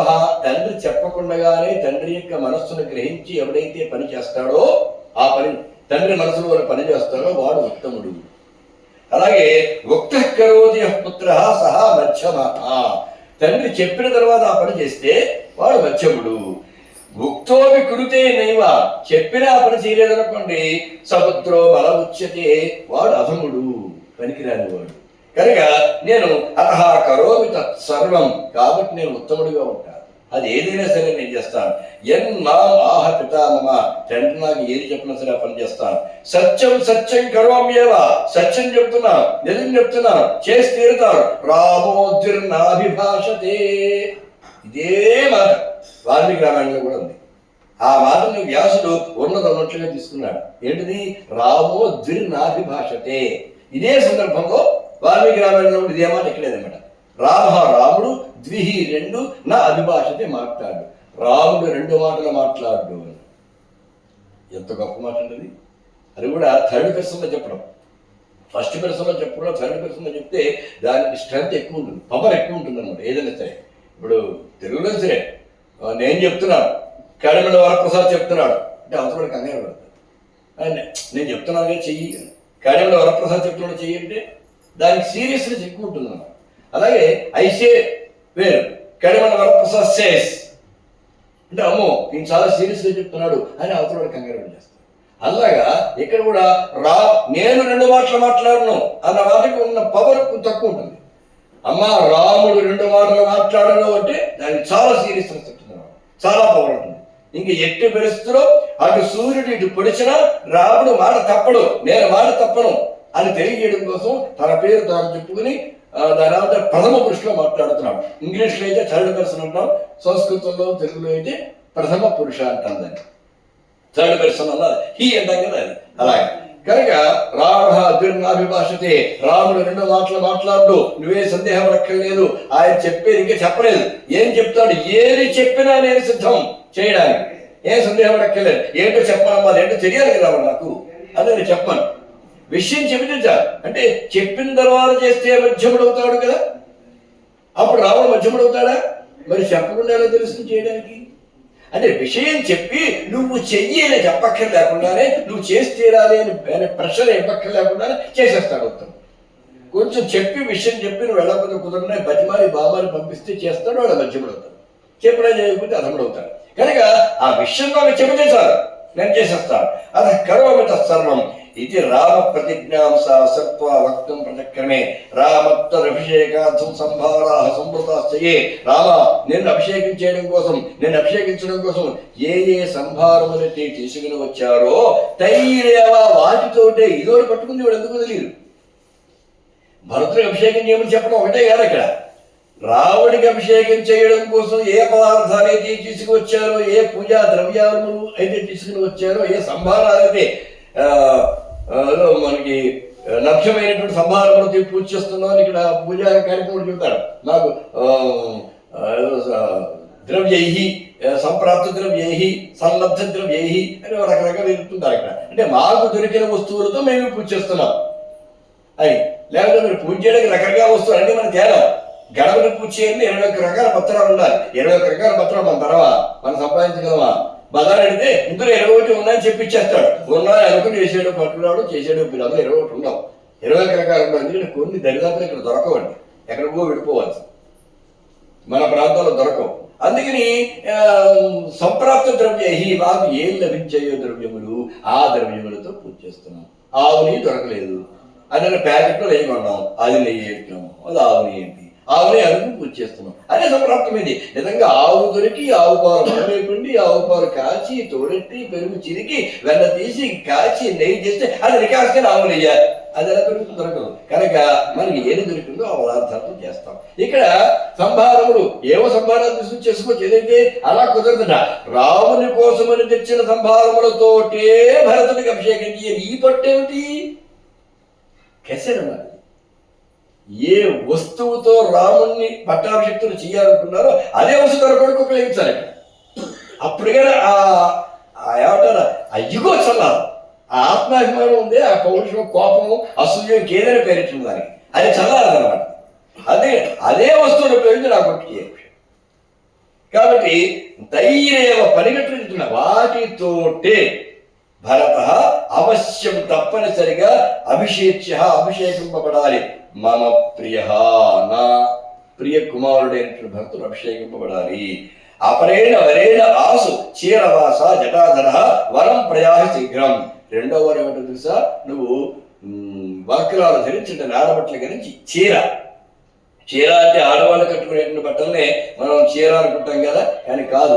చీర అంటే సంస్కృతంలో ఉంటుంది చీరవాస అని, అంటే చీర వస్త్రంతో. చీర అంటే బట్ట, అంతే, కట్టుకునే బట్ట, మగాళ్ళకి ఆడవాడికి. కులాయించి కోక సుట్టిది మహాకోత్పాసముందు అందులో ఇక్కడ చీర అనే బట్ట కూడా ఉపయోగిస్తారు. శ్రీనాథ్ వచ్చాడు అంటే అక్కడే చీరల పదం కూడా వస్తుంది. చీర చుట్టిది అది చీర చుట్టుకున్నాను. చీర చుట్టుకున్నాను ఆడవాడు చీర చుట్టుకున్నాను కాదు, ఏదో పరిమాణ పట్టుబడి కట్టుకున్నాను అని చెప్పడం అనమాట. చీర అంటే తర్వాత కాలంలో అర్థ విపరిణామం అంటారు. కొన్ని పదాలు వారి అర్థాలు మార్చేసుకుంటాయి, అంటే జనమే మార్చేస్తారు. అందుకని చీర అనేది ఆడవాళ్ళు దొరుకునే బట్ట అనే అర్థంలో మారిపోయింది. అలాగే కంపు అంటే వాసన అనే అర్థం, తర్వాత కాలం ఏమైంది దుర్వాసన అనే అర్థంలో మారిపోయింది. ఇవాళ అబ్బా భలే కప్పు కొడుతుందంటే నవ్వుతారు, భలే వాసన వస్తుందని అన్నారు, మంచి వాసన వస్తుంది. కంపు అంటే దుర్వాసన అర్థం అలా మారిపోయింది. మరి శ్రీకృష్ణదేవరాయల కాలానికి కమ్మని కంపు గుబాడిస్తుంటాడు అక్కడ ఈ పిండి వంటలన్నీ కూడా. మరి కంపు అంటే సువాసన అర్థం ఆ కాలానికి, ఇవాళ మారిపోయింది. అలా ఇక్కడ చీరవాసస నారబట్టలు కట్టుకోవాలి, జటాధర జడలు ధరించాలి, వనం ప్రయాహి శీఘ్రం తొందరగా వెంటనే బయలుదేరి వనానికి వెళ్ళిపోవాలి, త్వం అద్య ఇవాళే వెళ్ళిపోవాలి. తొందరగా అంటే 4-5 రోజులు కూడా తొందరగా అవుతుంది, వారం 10 రోజులు కూడా తొందరగా అవుతుంది, అదేం కాదు. అద్యైవా ఇప్పుడే ఇవాళే. అద్య అన్న మాటకి 2 అర్థాలు ఉన్నాయి సంస్కృతంలో, నేడు ఇప్పుడు అని. అద్య అంటే ఈరోజు, అద్య అంటే ఇప్పుడు. ఇక్కడ అద్యైవా అంటే 2 అర్థాలు, నేడే అని కాదు ఇప్పుడే అని అన్నమాట. ఇప్పుడే పితురాజ్ఞయ నాదేం కదయ్యో మీ తండ్రి గారు ఆజ్ఞ, మళ్ళీ అక్కడ జాగ్రత్తగా ఉంది. నేను చెప్తున్నాను అనుకుంటావు, నాది కాదు ఆజ్ఞ మీ నాన్నగారు, కోరిక నాది, ఆజ్ఞ వద్దు మీ నాన్నగారు. లేదా నువ్వెవరు నేను నడవలు వెళ్ళమనడానికి అని అంటాడు రాముడు. అక్కడ అంటాడేమో అని ముందరకాలే బంధం, నేనే ఇవ్వడం ఆజ్ఞ మీ నాన్నగారి ఆజ్ఞ, కోరిక నాది కానీ ఆజ్ఞ అయింది రాజాజ్ఞ పితురాజ్ఞ పిత్రాజ్ఞ నెరవేర్చగలిగా. అందుకని రాజాతు లజ్జతే వక్తుం త్వాం ఏవం రఘునందన, ఈ మాట నీకు చెప్పడానికి దశరథుడు సిగ్గుపడుతున్నాడు, నీ తండ్రి మొహమాట పడుతున్నాడు, అందుకు చెప్పడం లేదు. కానీ ఆయన మనసులో ఉన్న ఉద్దేశం మాత్రం ఇదే అన్నాడు. శ్రీరామ ఉవాచ, అప్పుడు రాముడు చెప్పాడు, భరతస్యైవ రాజ్యం స్యాత్తు, రాజ్యం భరతునికే చెందుగాక, భరతుని ఏరుకోమను. అహం గచ్చామి దండకాన్, నేను అడవులకు దండకారణ్యానికి వెళ్ళిపోతాను. ఇంక చూడండి, ఇందులో మళ్ళీ ఏమి చర్చలు ఉపచర్చలు ఉపోద్ఘాతంతో మొదలుపెట్టి ఓ అరగంట సాగితీసి అప్పుడు చెప్పలేదు. అమ్మా నువ్వు అంటున్నావు నీకన్నా నాకు ఎక్కువ ఎవరు, నాన్నగారి కంటే ఎక్కువ ఎవరు, ఏదో నాకు చేస్తా అన్నారు కాబట్టి చేస్తారేమో అనుకున్నాను. అందరూ ఆనందపడ్డారు, సేటు కూడా ఆనందపడింది, కానీ తెల్లారేది మీ ఆలోచన కాబట్టి మారే ఇలా మారేటాడు అనుకోండి. ఇంతకీ వెళ్ళతాడంటాడా వెళ్ళనంటాడా కంగారు వస్తుంది. ఇదేమి లేకుండా డైరెక్ట్ సబ్జెక్ట్ ఉన్నాడు. అమ్మ భరతుడు రాజు వచ్చాడు, నేను అడవులకు వెళ్ళిపోతున్నాను, ఒక్కటే మాట, సరాసరి సారాసం చెప్పాడు.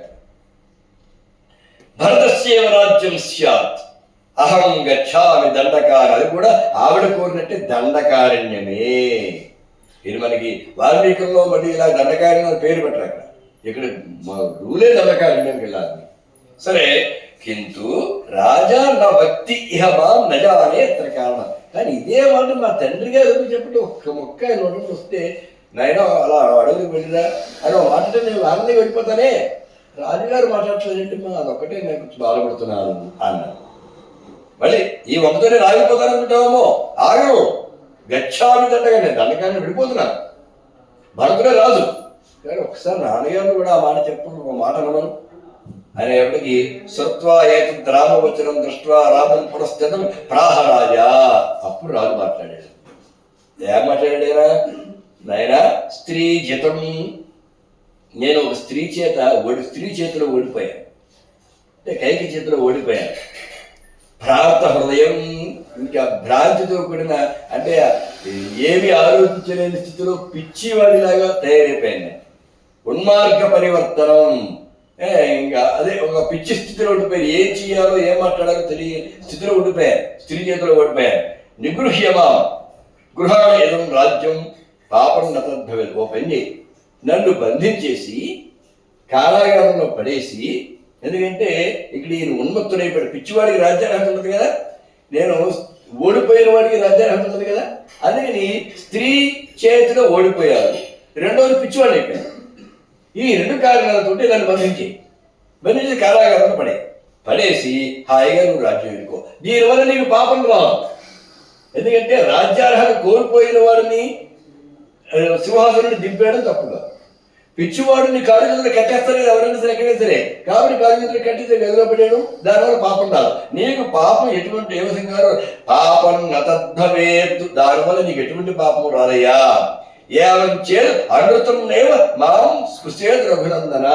అంతేకాదు అబద్ధమాడిన పాపం నాకు కూడా రాదు.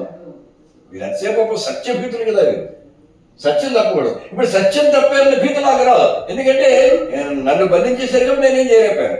నా కొడుకుని వెళ్ళమనే అన్నాను, కానీ అది నన్ను బంధించేశాడు కాబట్టి సత్యం నేను తప్పలేదు. సత్యం తప్పిన పాపం నాకు రాదు, రాజ్యం నీకు వస్తుంది, నువ్వు అడవులకు వెళ్ళాల్సిన పని ఉండదు, నన్ను బంధించేసి కారాగారంలో పడేవయ్యా అన్న దశరథుడు. అప్పుడు అలా అంటూ హా రామ హా జగన్నాథ హా మమ ప్రాణవల్లభ మా విసృజ్య కరం ఘోరం విపరీం గంతుమర్హసి, అలా ఏడుస్తూ నువ్వు నన్ను విడిచిపెట్టి అడవులకు ఎలా వెళ్తావయ్యా, వద్దు, రాజ్యం శాశ్వతమే, ఆశ్వాసయామా సమర్పం శనైః సనయకోవిధ కిమత్ర దుఃఖే విభో రాజ్యం శాశ్వతమే అనుజ. అప్పుడు దశరథుడు వదాచి, ఎందుకు నాన్నగారులా బాధపడతారు, మే అనుజ, నా తమ్ముడు రాజ్యం శాశ్వతు, రాజ్యాన్ని పరిపాలించుగాక. తమ్ముడు పరిపాలిస్తే, తమ్ముడైతే నేనైతే ఎవరైనా మీ కొడుకునే కదా, తమ్ముడు రాజ్యం పాలిస్తాడు. ఇంకా నేనంటావా అడవులకు పెడతాను, అడవులకు పెడితే బాధపడతావు అనుకుంటావేమో, లేదు లేదు, రాజ్యాత్ కోటి గుణం సౌఖ్యం మమ రాజన్ మనేసత, ఇక్కడ ఉండడం కంటే 1,000,000 రెట్లు ఎక్కువ సుఖాన్ని నేను అడవిలో అనుభవిస్తాను. గమనించు నువ్వు, ఎందుకని ఇక్కడుంటే రాజ్యం పరిపాలన చేస్తాను అంతే. అక్కడ పెడితే నాన్నగారి మాట నిలబెట్టాను, నాన్నగారిని సత్యవ్రతులు చేశాను అనేటువంటి ఆనందం నాకు దొరుకుతుంది. మునివృత్తిలో ఉండడం తపస్సు చేసుకునే అవకాశం నాకు దొరుకుతుంది.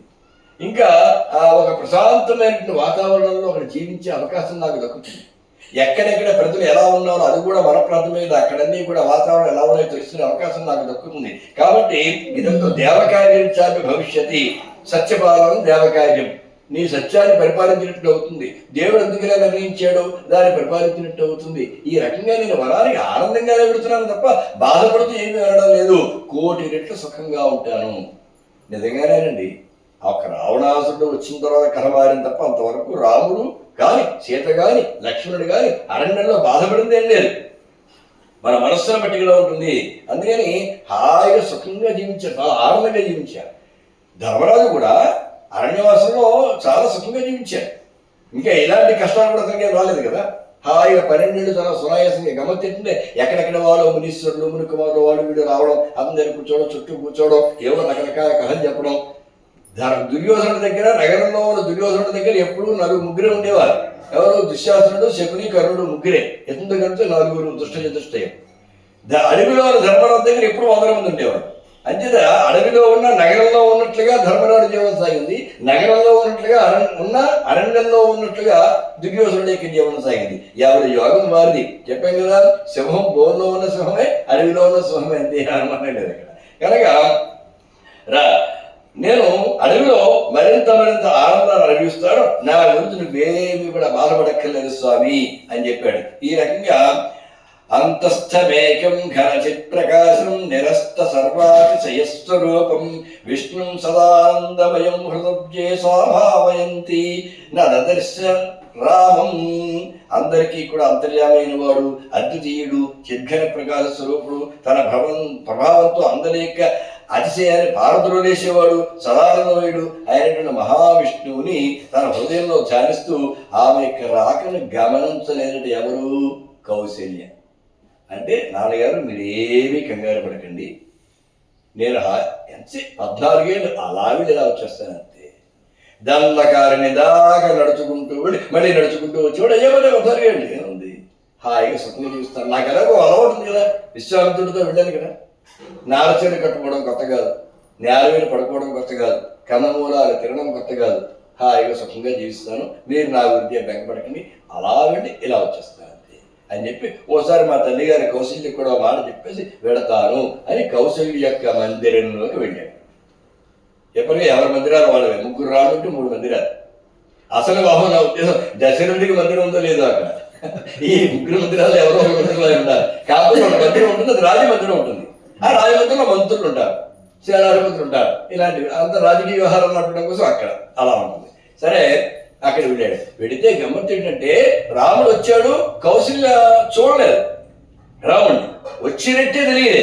ఎందుకని శ్రీమన్నారాయణ విగ్రహం ముందు కూర్చొని, పరమాత్మ విగ్రహం ముందు కూర్చొని ధ్యానం చేసుకుంటూ కూర్చుంది. ధ్యానంలో ఎంతలా మునిగిపోయిందంటే రాముడు వచ్చిన సంగతి కూడా తెలియలేదు. ఇంతకుముందు చెప్పాడు దుర్గాదేవిని ధ్యానిస్తూ కూర్చుంది. ఏమో ఏం జరుగుతుందో ఏంటో సందేహం మాత్రం ఏదో ఎక్కడో ఏదో కొడుతుంది, ఎక్కడేదో కొడుతుందంటారా. ఇప్పుడు మనం సరిగ్గా కౌశల్యకి అలాగే ఏదో తేడా కొడుతున్నాడు. జరుగుతుందా పట్టాభిషేకం? కైకేయి నాడు పెడుతున్నా. ఇంతవరకు కైకేయి యొక్క ప్రవర్తనలో ఎటువంటి సందేహం లేదు ఏనాడు. కానీ కీలకమైన విషయాలు వచ్చినప్పుడు ఎవరినైనా సందేహిస్తారు. ఏదో అతి స్నేహ బాపసింకి అని చెప్పేసి కూడా అంటారే. ఎంత స్నేహం ఉన్నా ప్రధానమైన విషయం తెలిపించేప్పటికి ఇతను అనుకూలంగానే ఉంటాడా అని తేడా చేస్తాడు. ఏదో సందేహం. కౌశల్యం వచ్చేసింది ఆ సందేహం. అందరికి దుర్గాదేవిని ప్రార్థించుకుంటూ కూర్చుంది. రాముడు వచ్చిన సంగతి కూడా తెలియలేదు. అప్పుడు తత సుమిత్ర దృష్ట్వా ఏరం, ఈ రాముడిని సుమిత్ర చూసింది. చూసి అక్క అక్క ఏటని ధ్యానంలో మునిగిపోయో రాముడు వచ్చాడు చూడు. అప్పుడు ఆవిడకి ధ్యానంలోకి మెరకవ జాగ్రత్త వ్యవస్థ వచ్చింది. వస్తే అప్పుడు శృత్వ రామరామ ఏష బహిర్దృష్టి, రామాను మాట్లాడని గోకులు కూడా తెలిసింది. రామమాటనే రానైనా రామహాప్రహ నమే నమే మాత భోజనామతర రానైన భుంక్షపుత్ర. రాగానే మొదటి పని ఏముంటుంది సార్? రామ వచ్చావు దాదా బాబు ఎప్పుడైనా తిన్నావు అంటావు, కాస్త ఆహారం తింటావా, ఏదో తిన్నాను కానీ పెట్టమంటావా, మొదటి మొదలైనా పెట్టమంటావా, దా కూర్చో తిందుకు కానీ అని దగ్గరికి ఒళ్ళో కూర్చోబెట్టింది. దాన్ని వేలు తింటావు పెడతాను. తల్లి మనసు అంటే అది. తండ్రి రకరకాల ఏంట్రా ఎలా ఉంది ఉద్యోగం వ్యవహారం, అక్కడ కొలీగ్స్ ఎలా ఉన్నారు, మరి ఏమి సీనియర్స్ ఎలా ఉన్నారు, జూనియర్స్ ఎలా ఉన్నారు, ఎవరి ఇబ్బందులు ఏం లేవు కదా, ఈ రకమైన సంభాషణ చేస్తారు తండ్రి. తల్లి మాత్రం రాగానే ఎవరు తింటావా అని అడుగు. ముందు కడుపు చూస్తుందని తల్లి ఎప్పుడు కూడా. కనుక ఈ కౌశల్య కూడా అన్ని పక్కన రాముడు రాగానే ఏమో మరి పట్టాభిషేకానికి అన్ని ఏర్పాట్లు సరిగ్గా జరిగాయా, నువ్వు సిద్ధమయ్యాడో పరిపూర్ణం కాదు అని అడగడం మానేసి నా ఏం తింటావు, ఏదైనా కావాలా, ఆకలిస్తుందా, దా తిందుగాను రా అంది. భోజనం చేద్దుగాను రా అందట అనేప్పటికి భృంక్షపుత్ర తిను నాయన అంది. అంటే పైగా ఇష్టమన్నం క్షురార్జిత, చాలా ఆకలిగా ఉన్నట్లు నీకు ఇష్టమైనటువంటి పదార్థాలు పెడతాను, దాంతో భోజనం ఇష్టం అన్నం, ఇష్టమైన అన్నాన్ని పెడతాను. అంటే ఎవరికి ఏది ఇష్టమో అది పెడితేనే కదా తృప్తిగా తింటారు, అది పెడతాను తినమని. అంటే అప్పుడు అంటాడే రామహ నమే మాత భోజనావసరకృత. అమ్మ భోజనం చేసే సమయం లేదు. భోజనానికి కూడా అసలు ఇప్పుడు మనకి ఇలాంటి పరిస్థితి వస్తాయి. భోజనానికి సమయం టైం లేదని వెళ్ళిపోవాలి తొందరగా. అందుకని ఇదే మాట అంటున్నాడు, భోజనావసర నా కృత. అమ్మ భోజనం నీకు అవసరమే లేదు, ఇప్పుడు భోజనం చేసిన పరిస్థితి లేదు. దండకాగమనే శీఘ్రం మమ కాల అద్య నిశ్చిత. ఇప్పుడు వెంటనే బయలుదేరిన దండకావనానికి వెళ్ళిపోవాలి. భోజనం ఒకటితో కూడా ఆలస్యం చేయడానికి వీలేదు, దండకావనానికి వెళ్ళాలి. అంటే అమ్మ భోజనం చేసే సమయం లేదు, ఇప్పుడు నేను వెంటనే బయలుదేరి దండకావనం వెళ్ళాలి. అంటే చూసారా ఆ చెప్పాల్సిన ఒక భయంకరమైన విషయాన్ని చాలా తేలిక చెప్పేశాడు. అంటే పట్టాభిషేకం జరుగుతున్న ఉద్దేశం ఇప్పుడు ఉంది. అమ్మ నా పట్టాభిషేకం జరగడం లేదు, ఈ ఆవిడ కోరికలు కోరుకుంది, నాన్నగారు ఇచ్చారు, భర్తని పట్టాభిషేకం జరుగుతుందట, నేనేమో అడవులకు వెళ్ళాలంట, ఈ కథంతా చెప్పకుండా సమయం లేదమ్మా ఇప్పుడు నేను దండకావనం ఉండాలి. దండకావనం ఎందుకు వెళ్ళాలి, అరణ్యానికి వెళ్ళాలి అంటే మరి రాజ్యం భరతుడికి ఇస్తాడు. భరతుడి రాజ్యం ఏంటి అంటే కైకాదేవి అలా కోరుకుంది. కైక కోరుకోవడం ఏంటి, దశరథుడు తండ్రి గారు వరాలు ఇచ్చేట రెండు, ఆ 2 వరాలు ఇప్పుడు కోరుకున్నాను. ఏంటా 2 వరాలు? ఒకటి భరతుడి పట్టాభిషేకం ఇది చేస్తారా చేసుకోమను. రెండోది ఏమిటి, నేను అడవులకు వెళ్ళాలి. నువ్వు అడవులకు వెళ్ళడమే. ఆ కోరుకోవడానికి ఆవిడికి ఎవరిచ్చారు, నిన్ను అడవులకు పంపడానికి తండ్రికి ఎవరిచ్చారు హక్కు. ఇక్కడ తల్లిని నేను, నా కొడుకుని నా ఇష్టం లేకుండా నా అనుమతి లేకుండా అరణ్యానికి ఎలా పంపిస్తారు? తల్లి అనుమతి లేకుండా ఎవరో ఏ కొడుకుని అలా చేయడానికి అవకాశం లేదు. ఎందుకంటే సన్యాసం తీసుకోవాలంటే కూడా తల్లి అనుమతి తీసుకోవాలి. తల్లి జీవించి ఉంటే కనుక ఎవరికైనా సన్యాసం మీద కోరిక కలిగితే తండ్రి ఉన్న తల్లి అనుమతించడం సన్యాసం తీసుకోవడం అవకాశం లేదు. అలాంటిది అడవులకు నిన్నెవరై పంపిస్తున్నారు నా అనుమతి లేకుండా. అమ్మ తప్పులన్నాయిక ఒక ఎంతో కాలం కదలే 14 ఏళ్ళు మాత్రమే. చతుర్దశ సమాహ 14 సంవత్సరాలు ఉషిత్వా అక్కడ గడిపి కార్యక్షేమం చేసి ఎలాగా మునివేషకు మునివేషాన్ని ధరించి ఆగమిష్య పునశ్చీకరం మళ్ళీ వెంటనే వచ్చేస్తాను. 14 ఏళ్ళు ఏదో 14 రోజులని చెప్తున్నాడు అన్నమాట. అబ్బే 14 ఏళ్ళు, అది కూడా మురివేషంతో ఉంటాను. మళ్ళీ నాకు వెనకాల సంభారం ఏమో అక్కల అలా వెళ్ళిపోతాను, ఏదో నారబట్ట కట్టుకుంటాను, అలా ఉంటాను, అలా అలా అలా పద్నాలుగు గడిపేసి మళ్ళీ వెంటనే వచ్చేస్తా. పునఃశీఘ్రం నచింత కర్తమర్హసి, నువ్వే బాధపడాల్సిన పని లేదు అంటే ఎంత పెద్ద విషయాన్ని రాముడు ఎంత తేలిక చెప్పేసాడు చూడ. ఎంత చాలా విస్తీర్ణమైన విషయం కదా, విస్తారమైన విషయం తేలిక చెప్పాడంతే. నువ్వేం బెంగపడకమా, బాధపడదు. ఏదో చావుకోరు చల్లగా చెప్పాలనుకుంటుంది సరే, అలాగే చావుకోరే కదా, మంచి కబురైనా సరే నిజానికి ఏదైనా అతిగా హృదయం స్పందించే విషయం ఏదైనా ఉంటే అది మంచి అవ్వచ్చు, చెడవచ్చు. ఆ విషయం చాలా నెమ్మదిగా చెప్పాలి. ఒక్క మాటలో చెప్తే గుండె తట్టుకోదు, ఆగిపోతుంది గుండె. అదే నెమ్మదిగా చెప్పలేదు. అందులో చెడుకి మరీ తీవ్రంగా స్పందిస్తుంది కాబట్టి చావుకోరు చల్లగా చెప్పాలన్న మాట మనకు పుట్టింది. కానీ మంచి గుబరైనా చల్లగానే చెప్పాలి. ఎవరో ఒకరికి ₹1,00,00,000 లాటరీ తెలిగింది. ఆ తగిలే సమయానికి వాడు హాస్పిటల్లో, హార్ట్ పేషెంట్ హాస్పిటల్లో ఉన్నారు. అబ్బా ₹1,00,00,000 లాటరీ తగిలింది వీడికి, ఈ విషయం వాడు చెప్తే ఆ రోగం తగ్గిపోతుంది శుభ్రంగా, హాయిగా ఎగురుకుంటూ బయటకు వచ్చేస్తాడు అని గవ్వ హాస్పిటల్కి వెళ్ళాడు. కావాల్సిన వ్యక్తి, కుటుంబ సంబంధమైన వ్యక్తి వెళ్ళి డాక్టర్ గారితో చెప్పాడు, ఏమండి మా వాడికి ₹1,00,00,000 లాటరీ తగిలింది, ఈ విషయం చెప్తే ఆరునంతా వాడు రోగం తగ్గిపోతుంది. కంపు నుంచి అంత కంగారు పడకు, హార్ట్ పేషెంట్ నెమ్మదిగా చెప్పాలి, ఎలా చెప్పాలో నేను చెప్తానే అని చెప్పేసి అన్నాడు. సరే అతను వెళ్ళి, ఏమయ్యా మరి ఊరికే అంటున్నాలే ఏం కాదు, ఏంటంటే రావయ్య చిత్రం చిన్న పిల్లాడు వీడు సంగీతం పాడేస్తాడు స్వరాలతో, వేదం పాడేస్తాడు స్వరంతో, వేదం చదివేస్తాడు స్వరంతో. అదనమాట అతను కొట్టి నచ్చగురు కొమ్మాయి నచ్చేవా అంటే ఏదైనా. వాళ్ళ అమ్మగారేమో వేరే ఉద్యోగం చేసుకుంటూ బ్రహ్మాండం తయారు ఉద్యోగం, సంగీతం స్వరాలతో ఆవిడ పడేస్తుంది. ఈ కుటుంబమే ఒక విచిత్రమైన కుటుంబం, ఒక ఉదాత్తమైన కుటుంబం. సరే ఇక్కడ ఇదిగా ఏం చేశాడు, డాక్టర్ అంటున్నాడు పేషెంట్తో, ఏమయ్యా ఊరికే అంటున్నాలే, నీకు ఏదైనా లాటరీలో 10 లక్షలు తగ్గేస్తుంది అనుకో, ఏం చేస్తావయ్యా?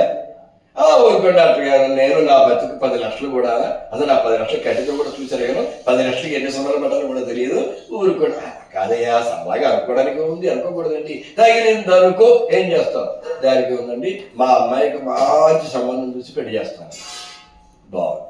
ఒకవేళ 20 లక్షలు తగిలేసింది అనుకో, అప్పుడేం చేస్తాం? ఊరుకోండి డాక్టర్ గారు, మీరు క్యాష్ పెడతారు ఎందుకంటే తగిలింది అనుకో, అది తగిలింది, మా అబ్బాయిని మంచి చదువు చదివిస్తానండి. బాగానే ఉంది. ఒకవేళ 30 లక్షలు తగిలింది అనుకో, అప్పుడేం చేస్తావు? ఇంకో 10 లక్షలు కట్టి ఓ చిన్న ఇల్లు కొనుక్కుంటా. అలాగే 50 లక్షలు తగిలింది అనుకో, అప్పుడేం చేస్తావు? అప్పుడు కొంచెం మంచి ఇల్లు కొనుక్కుంటానండి. ఈ పిల్ల బాధ్యత తీరుతుంది, పిల్లాడి బాధ్యత తీరుతుంది, నేను మంచి ఇల్లు కొనుక్కుంటాను. ఒకడు ₹1,00,00,000 తగిలిస్తుంది అనుకో, అప్పుడేం చేస్తావు? అక్కడికి విసిగిపోయాడు. అతనే మంచం మీద ఉన్నాడు. మంచం మీద ఉండి విసిగిపోయి, ఏంటి డాక్టర్ పొద్దునే నాకు ఎలా తగ్గుతున్నాడండి అంటే, అవునండి అయ్యా డాక్టర్ గారు, మీ నోటి చదవ వల్ల నిజంగా నాకు ₹1,00,00,000 రావాలే కానీ అందులో సగం మీకు ఫీజు కింద ఇచ్చేస్తానండి అని. వెంటనే డాక్టర్ గుండె చేసిపోయాడు. వాడి గుండె అక్కడ అయిపోయినా, ఆ గుండె అయిపోయి డాక్టర్ 50 లక్షలు ఫీజా ఒక్కడ గుండె వాడు చేసిపోయాడు. అందుకని ఏదైనా కబురు ఉండేది పెద్ద కబురైనా ఒక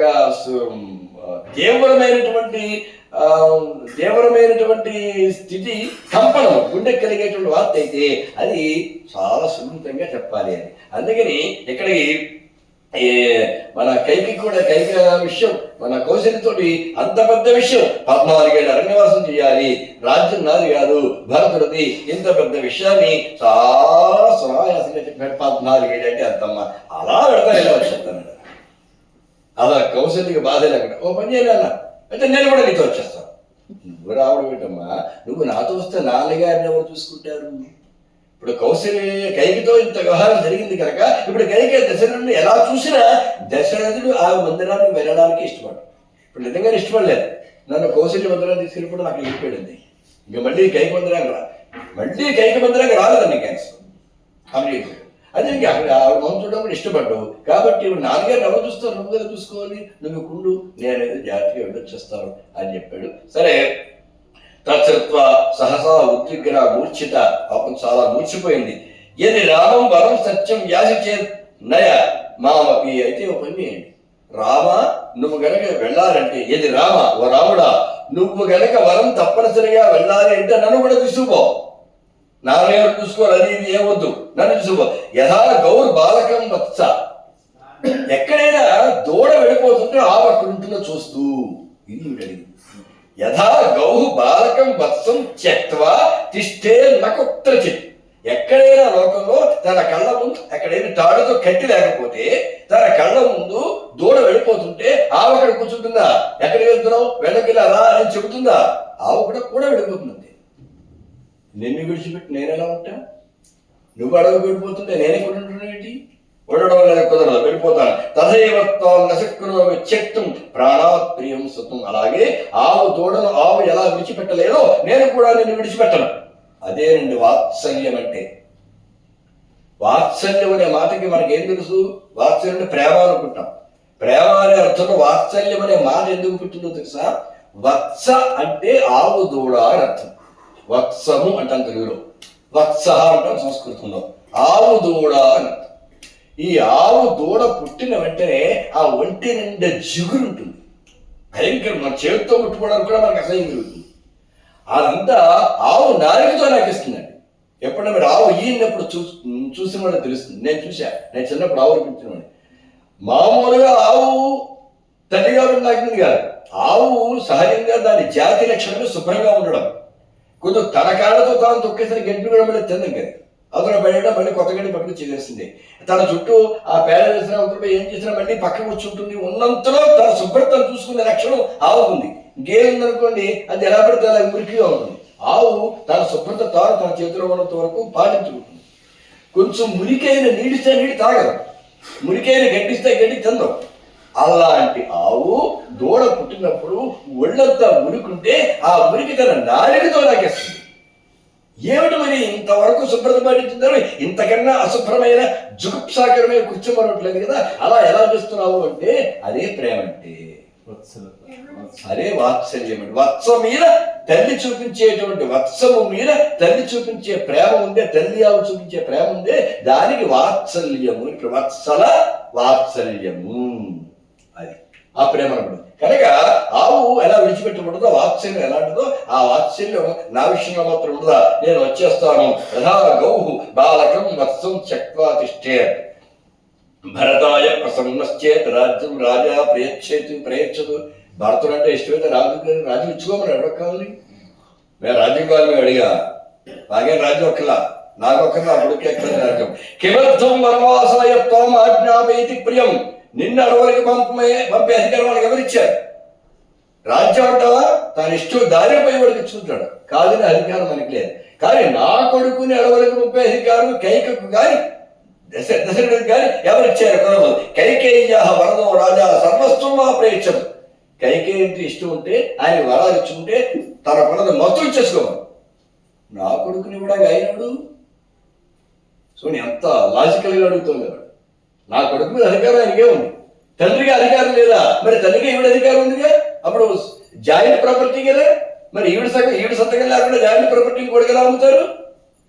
భార్యాభర్తలు ఇద్దరు కలిపి ఒక ఇల్లు జాయింట్ గా కొనుక్కున్నారు అనుకోండి, అమ్మారంటే ఇద్దరు సంతకం పెట్టాలిగా.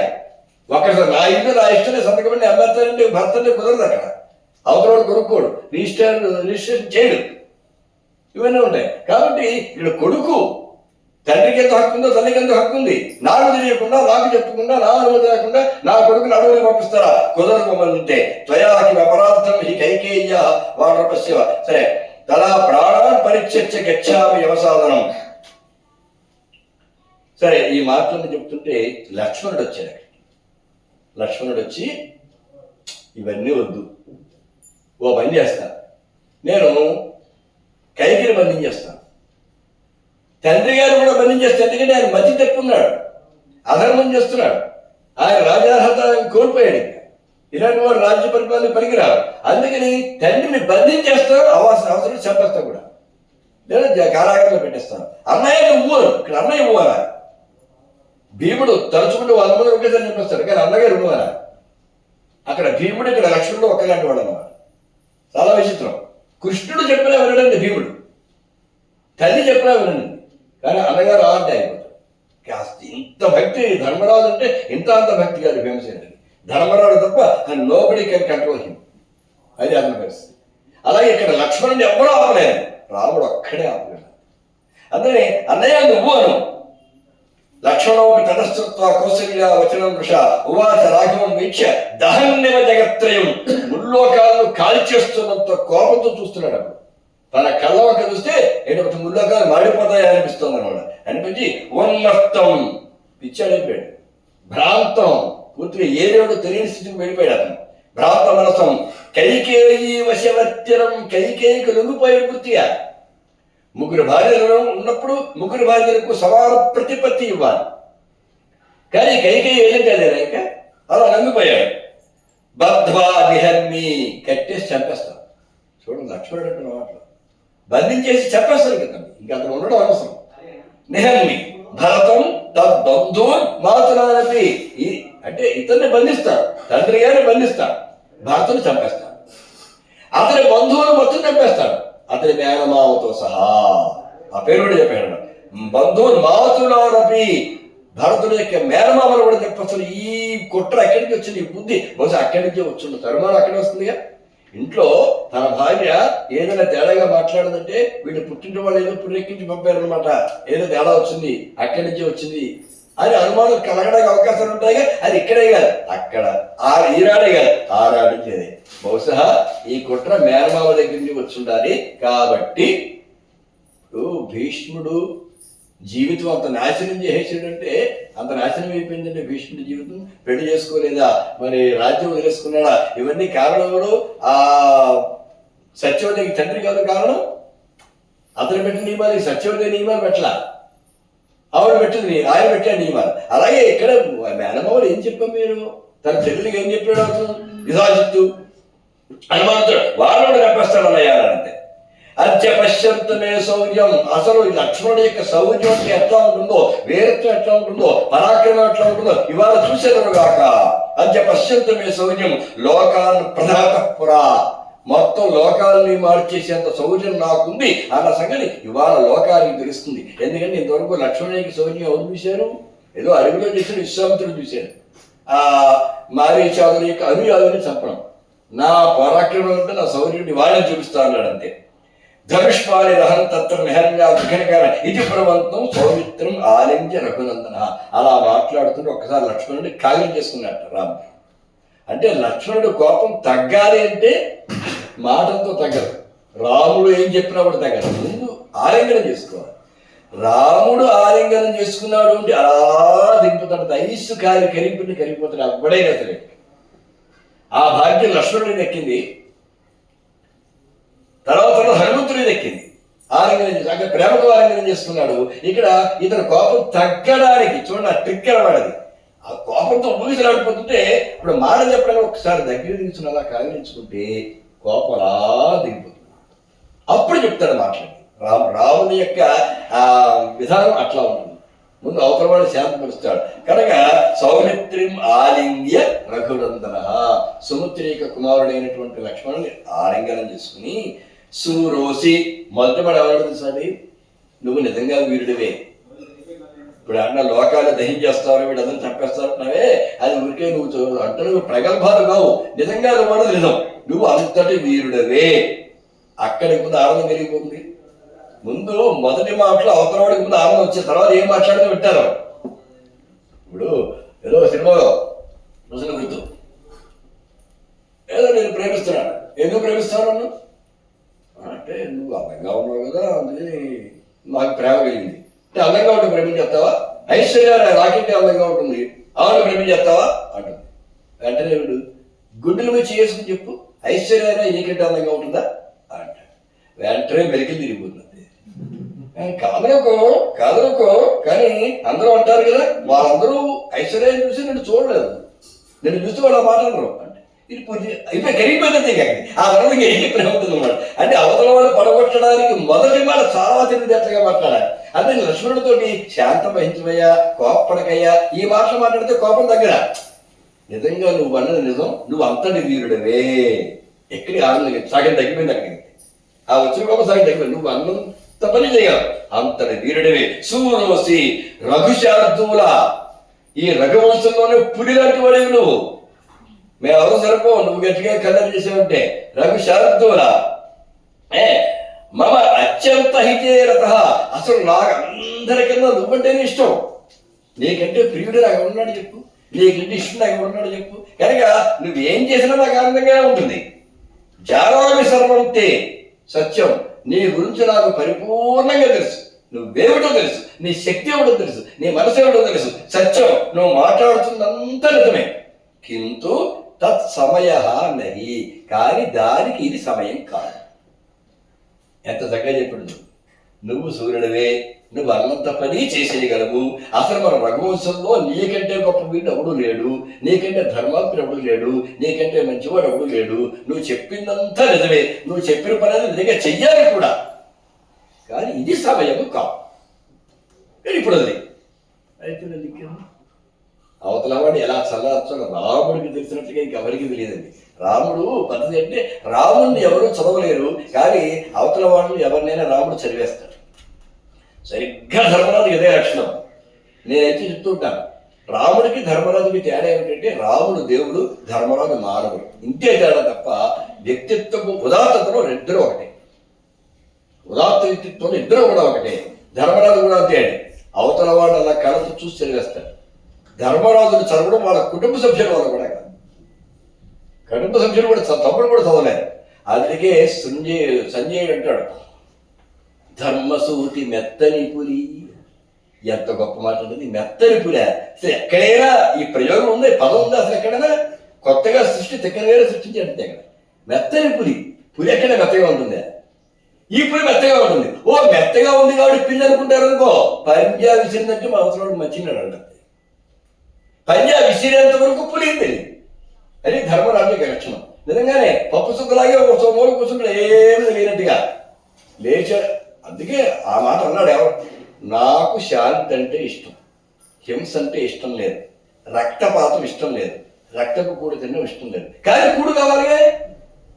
నన్ను నమ్ముకున్న వాళ్ళందరూ బతకాలిగా. ఇలా బతకాలంటే రాజ్యం కావాలిగా. కనుక యుద్ధం జరగకూడదు, రక్తం ప్రవహించకూడదు, కానీ నాకు రాజ్యం కావాలి. రక్తం ప్రవహిస్తే తప్ప, యుద్ధం జరిగితే తప్ప రాజ్యం ఇవ్వను అంటారా? అప్పుడు యుద్ధం చేయడానికి నాకేం అభ్యంతరం లేదు. అప్పుడు ఎగిరికి అంతేశారు భీముడు గారు, అర్జునుడు గారు, కృష్ణుడు గారు, వీళ్ళందరూ కూడా. ఈ మాట ధర్మరాజు రావడం వస్తున్న ఎవరు ఊహించలే. యుద్ధం జరిగితే తప్ప రాజ్యం ఇవ్వను అంటే యుద్ధం చేస్తున్నారు. ఆ మాట ఎప్పుడు వస్తుందని చూశారు. అంతే. అంత జాగ్రత్త. నాకు యుద్ధం అంటే ఇష్టం లేదు, కానీ యుద్ధం రావడం రాజ్యం లేదంటారా? అయితే యుద్ధం చేస్తాం.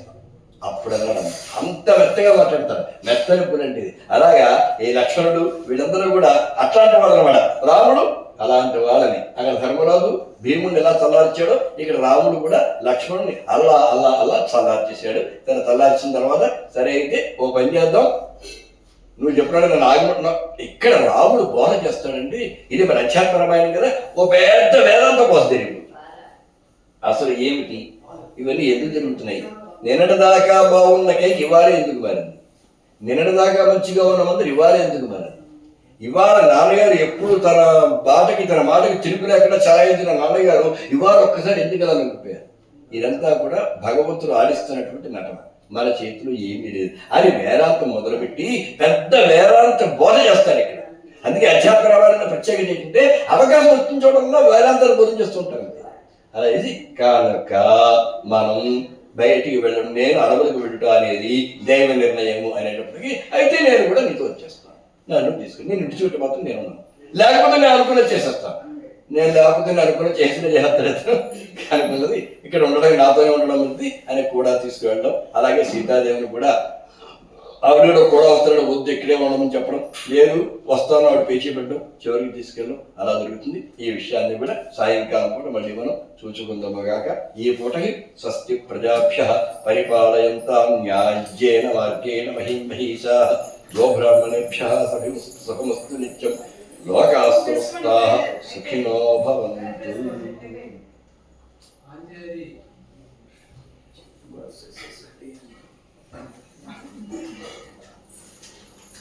జై శ్రీరామ్. ఇక్కడే ఉంటుంది.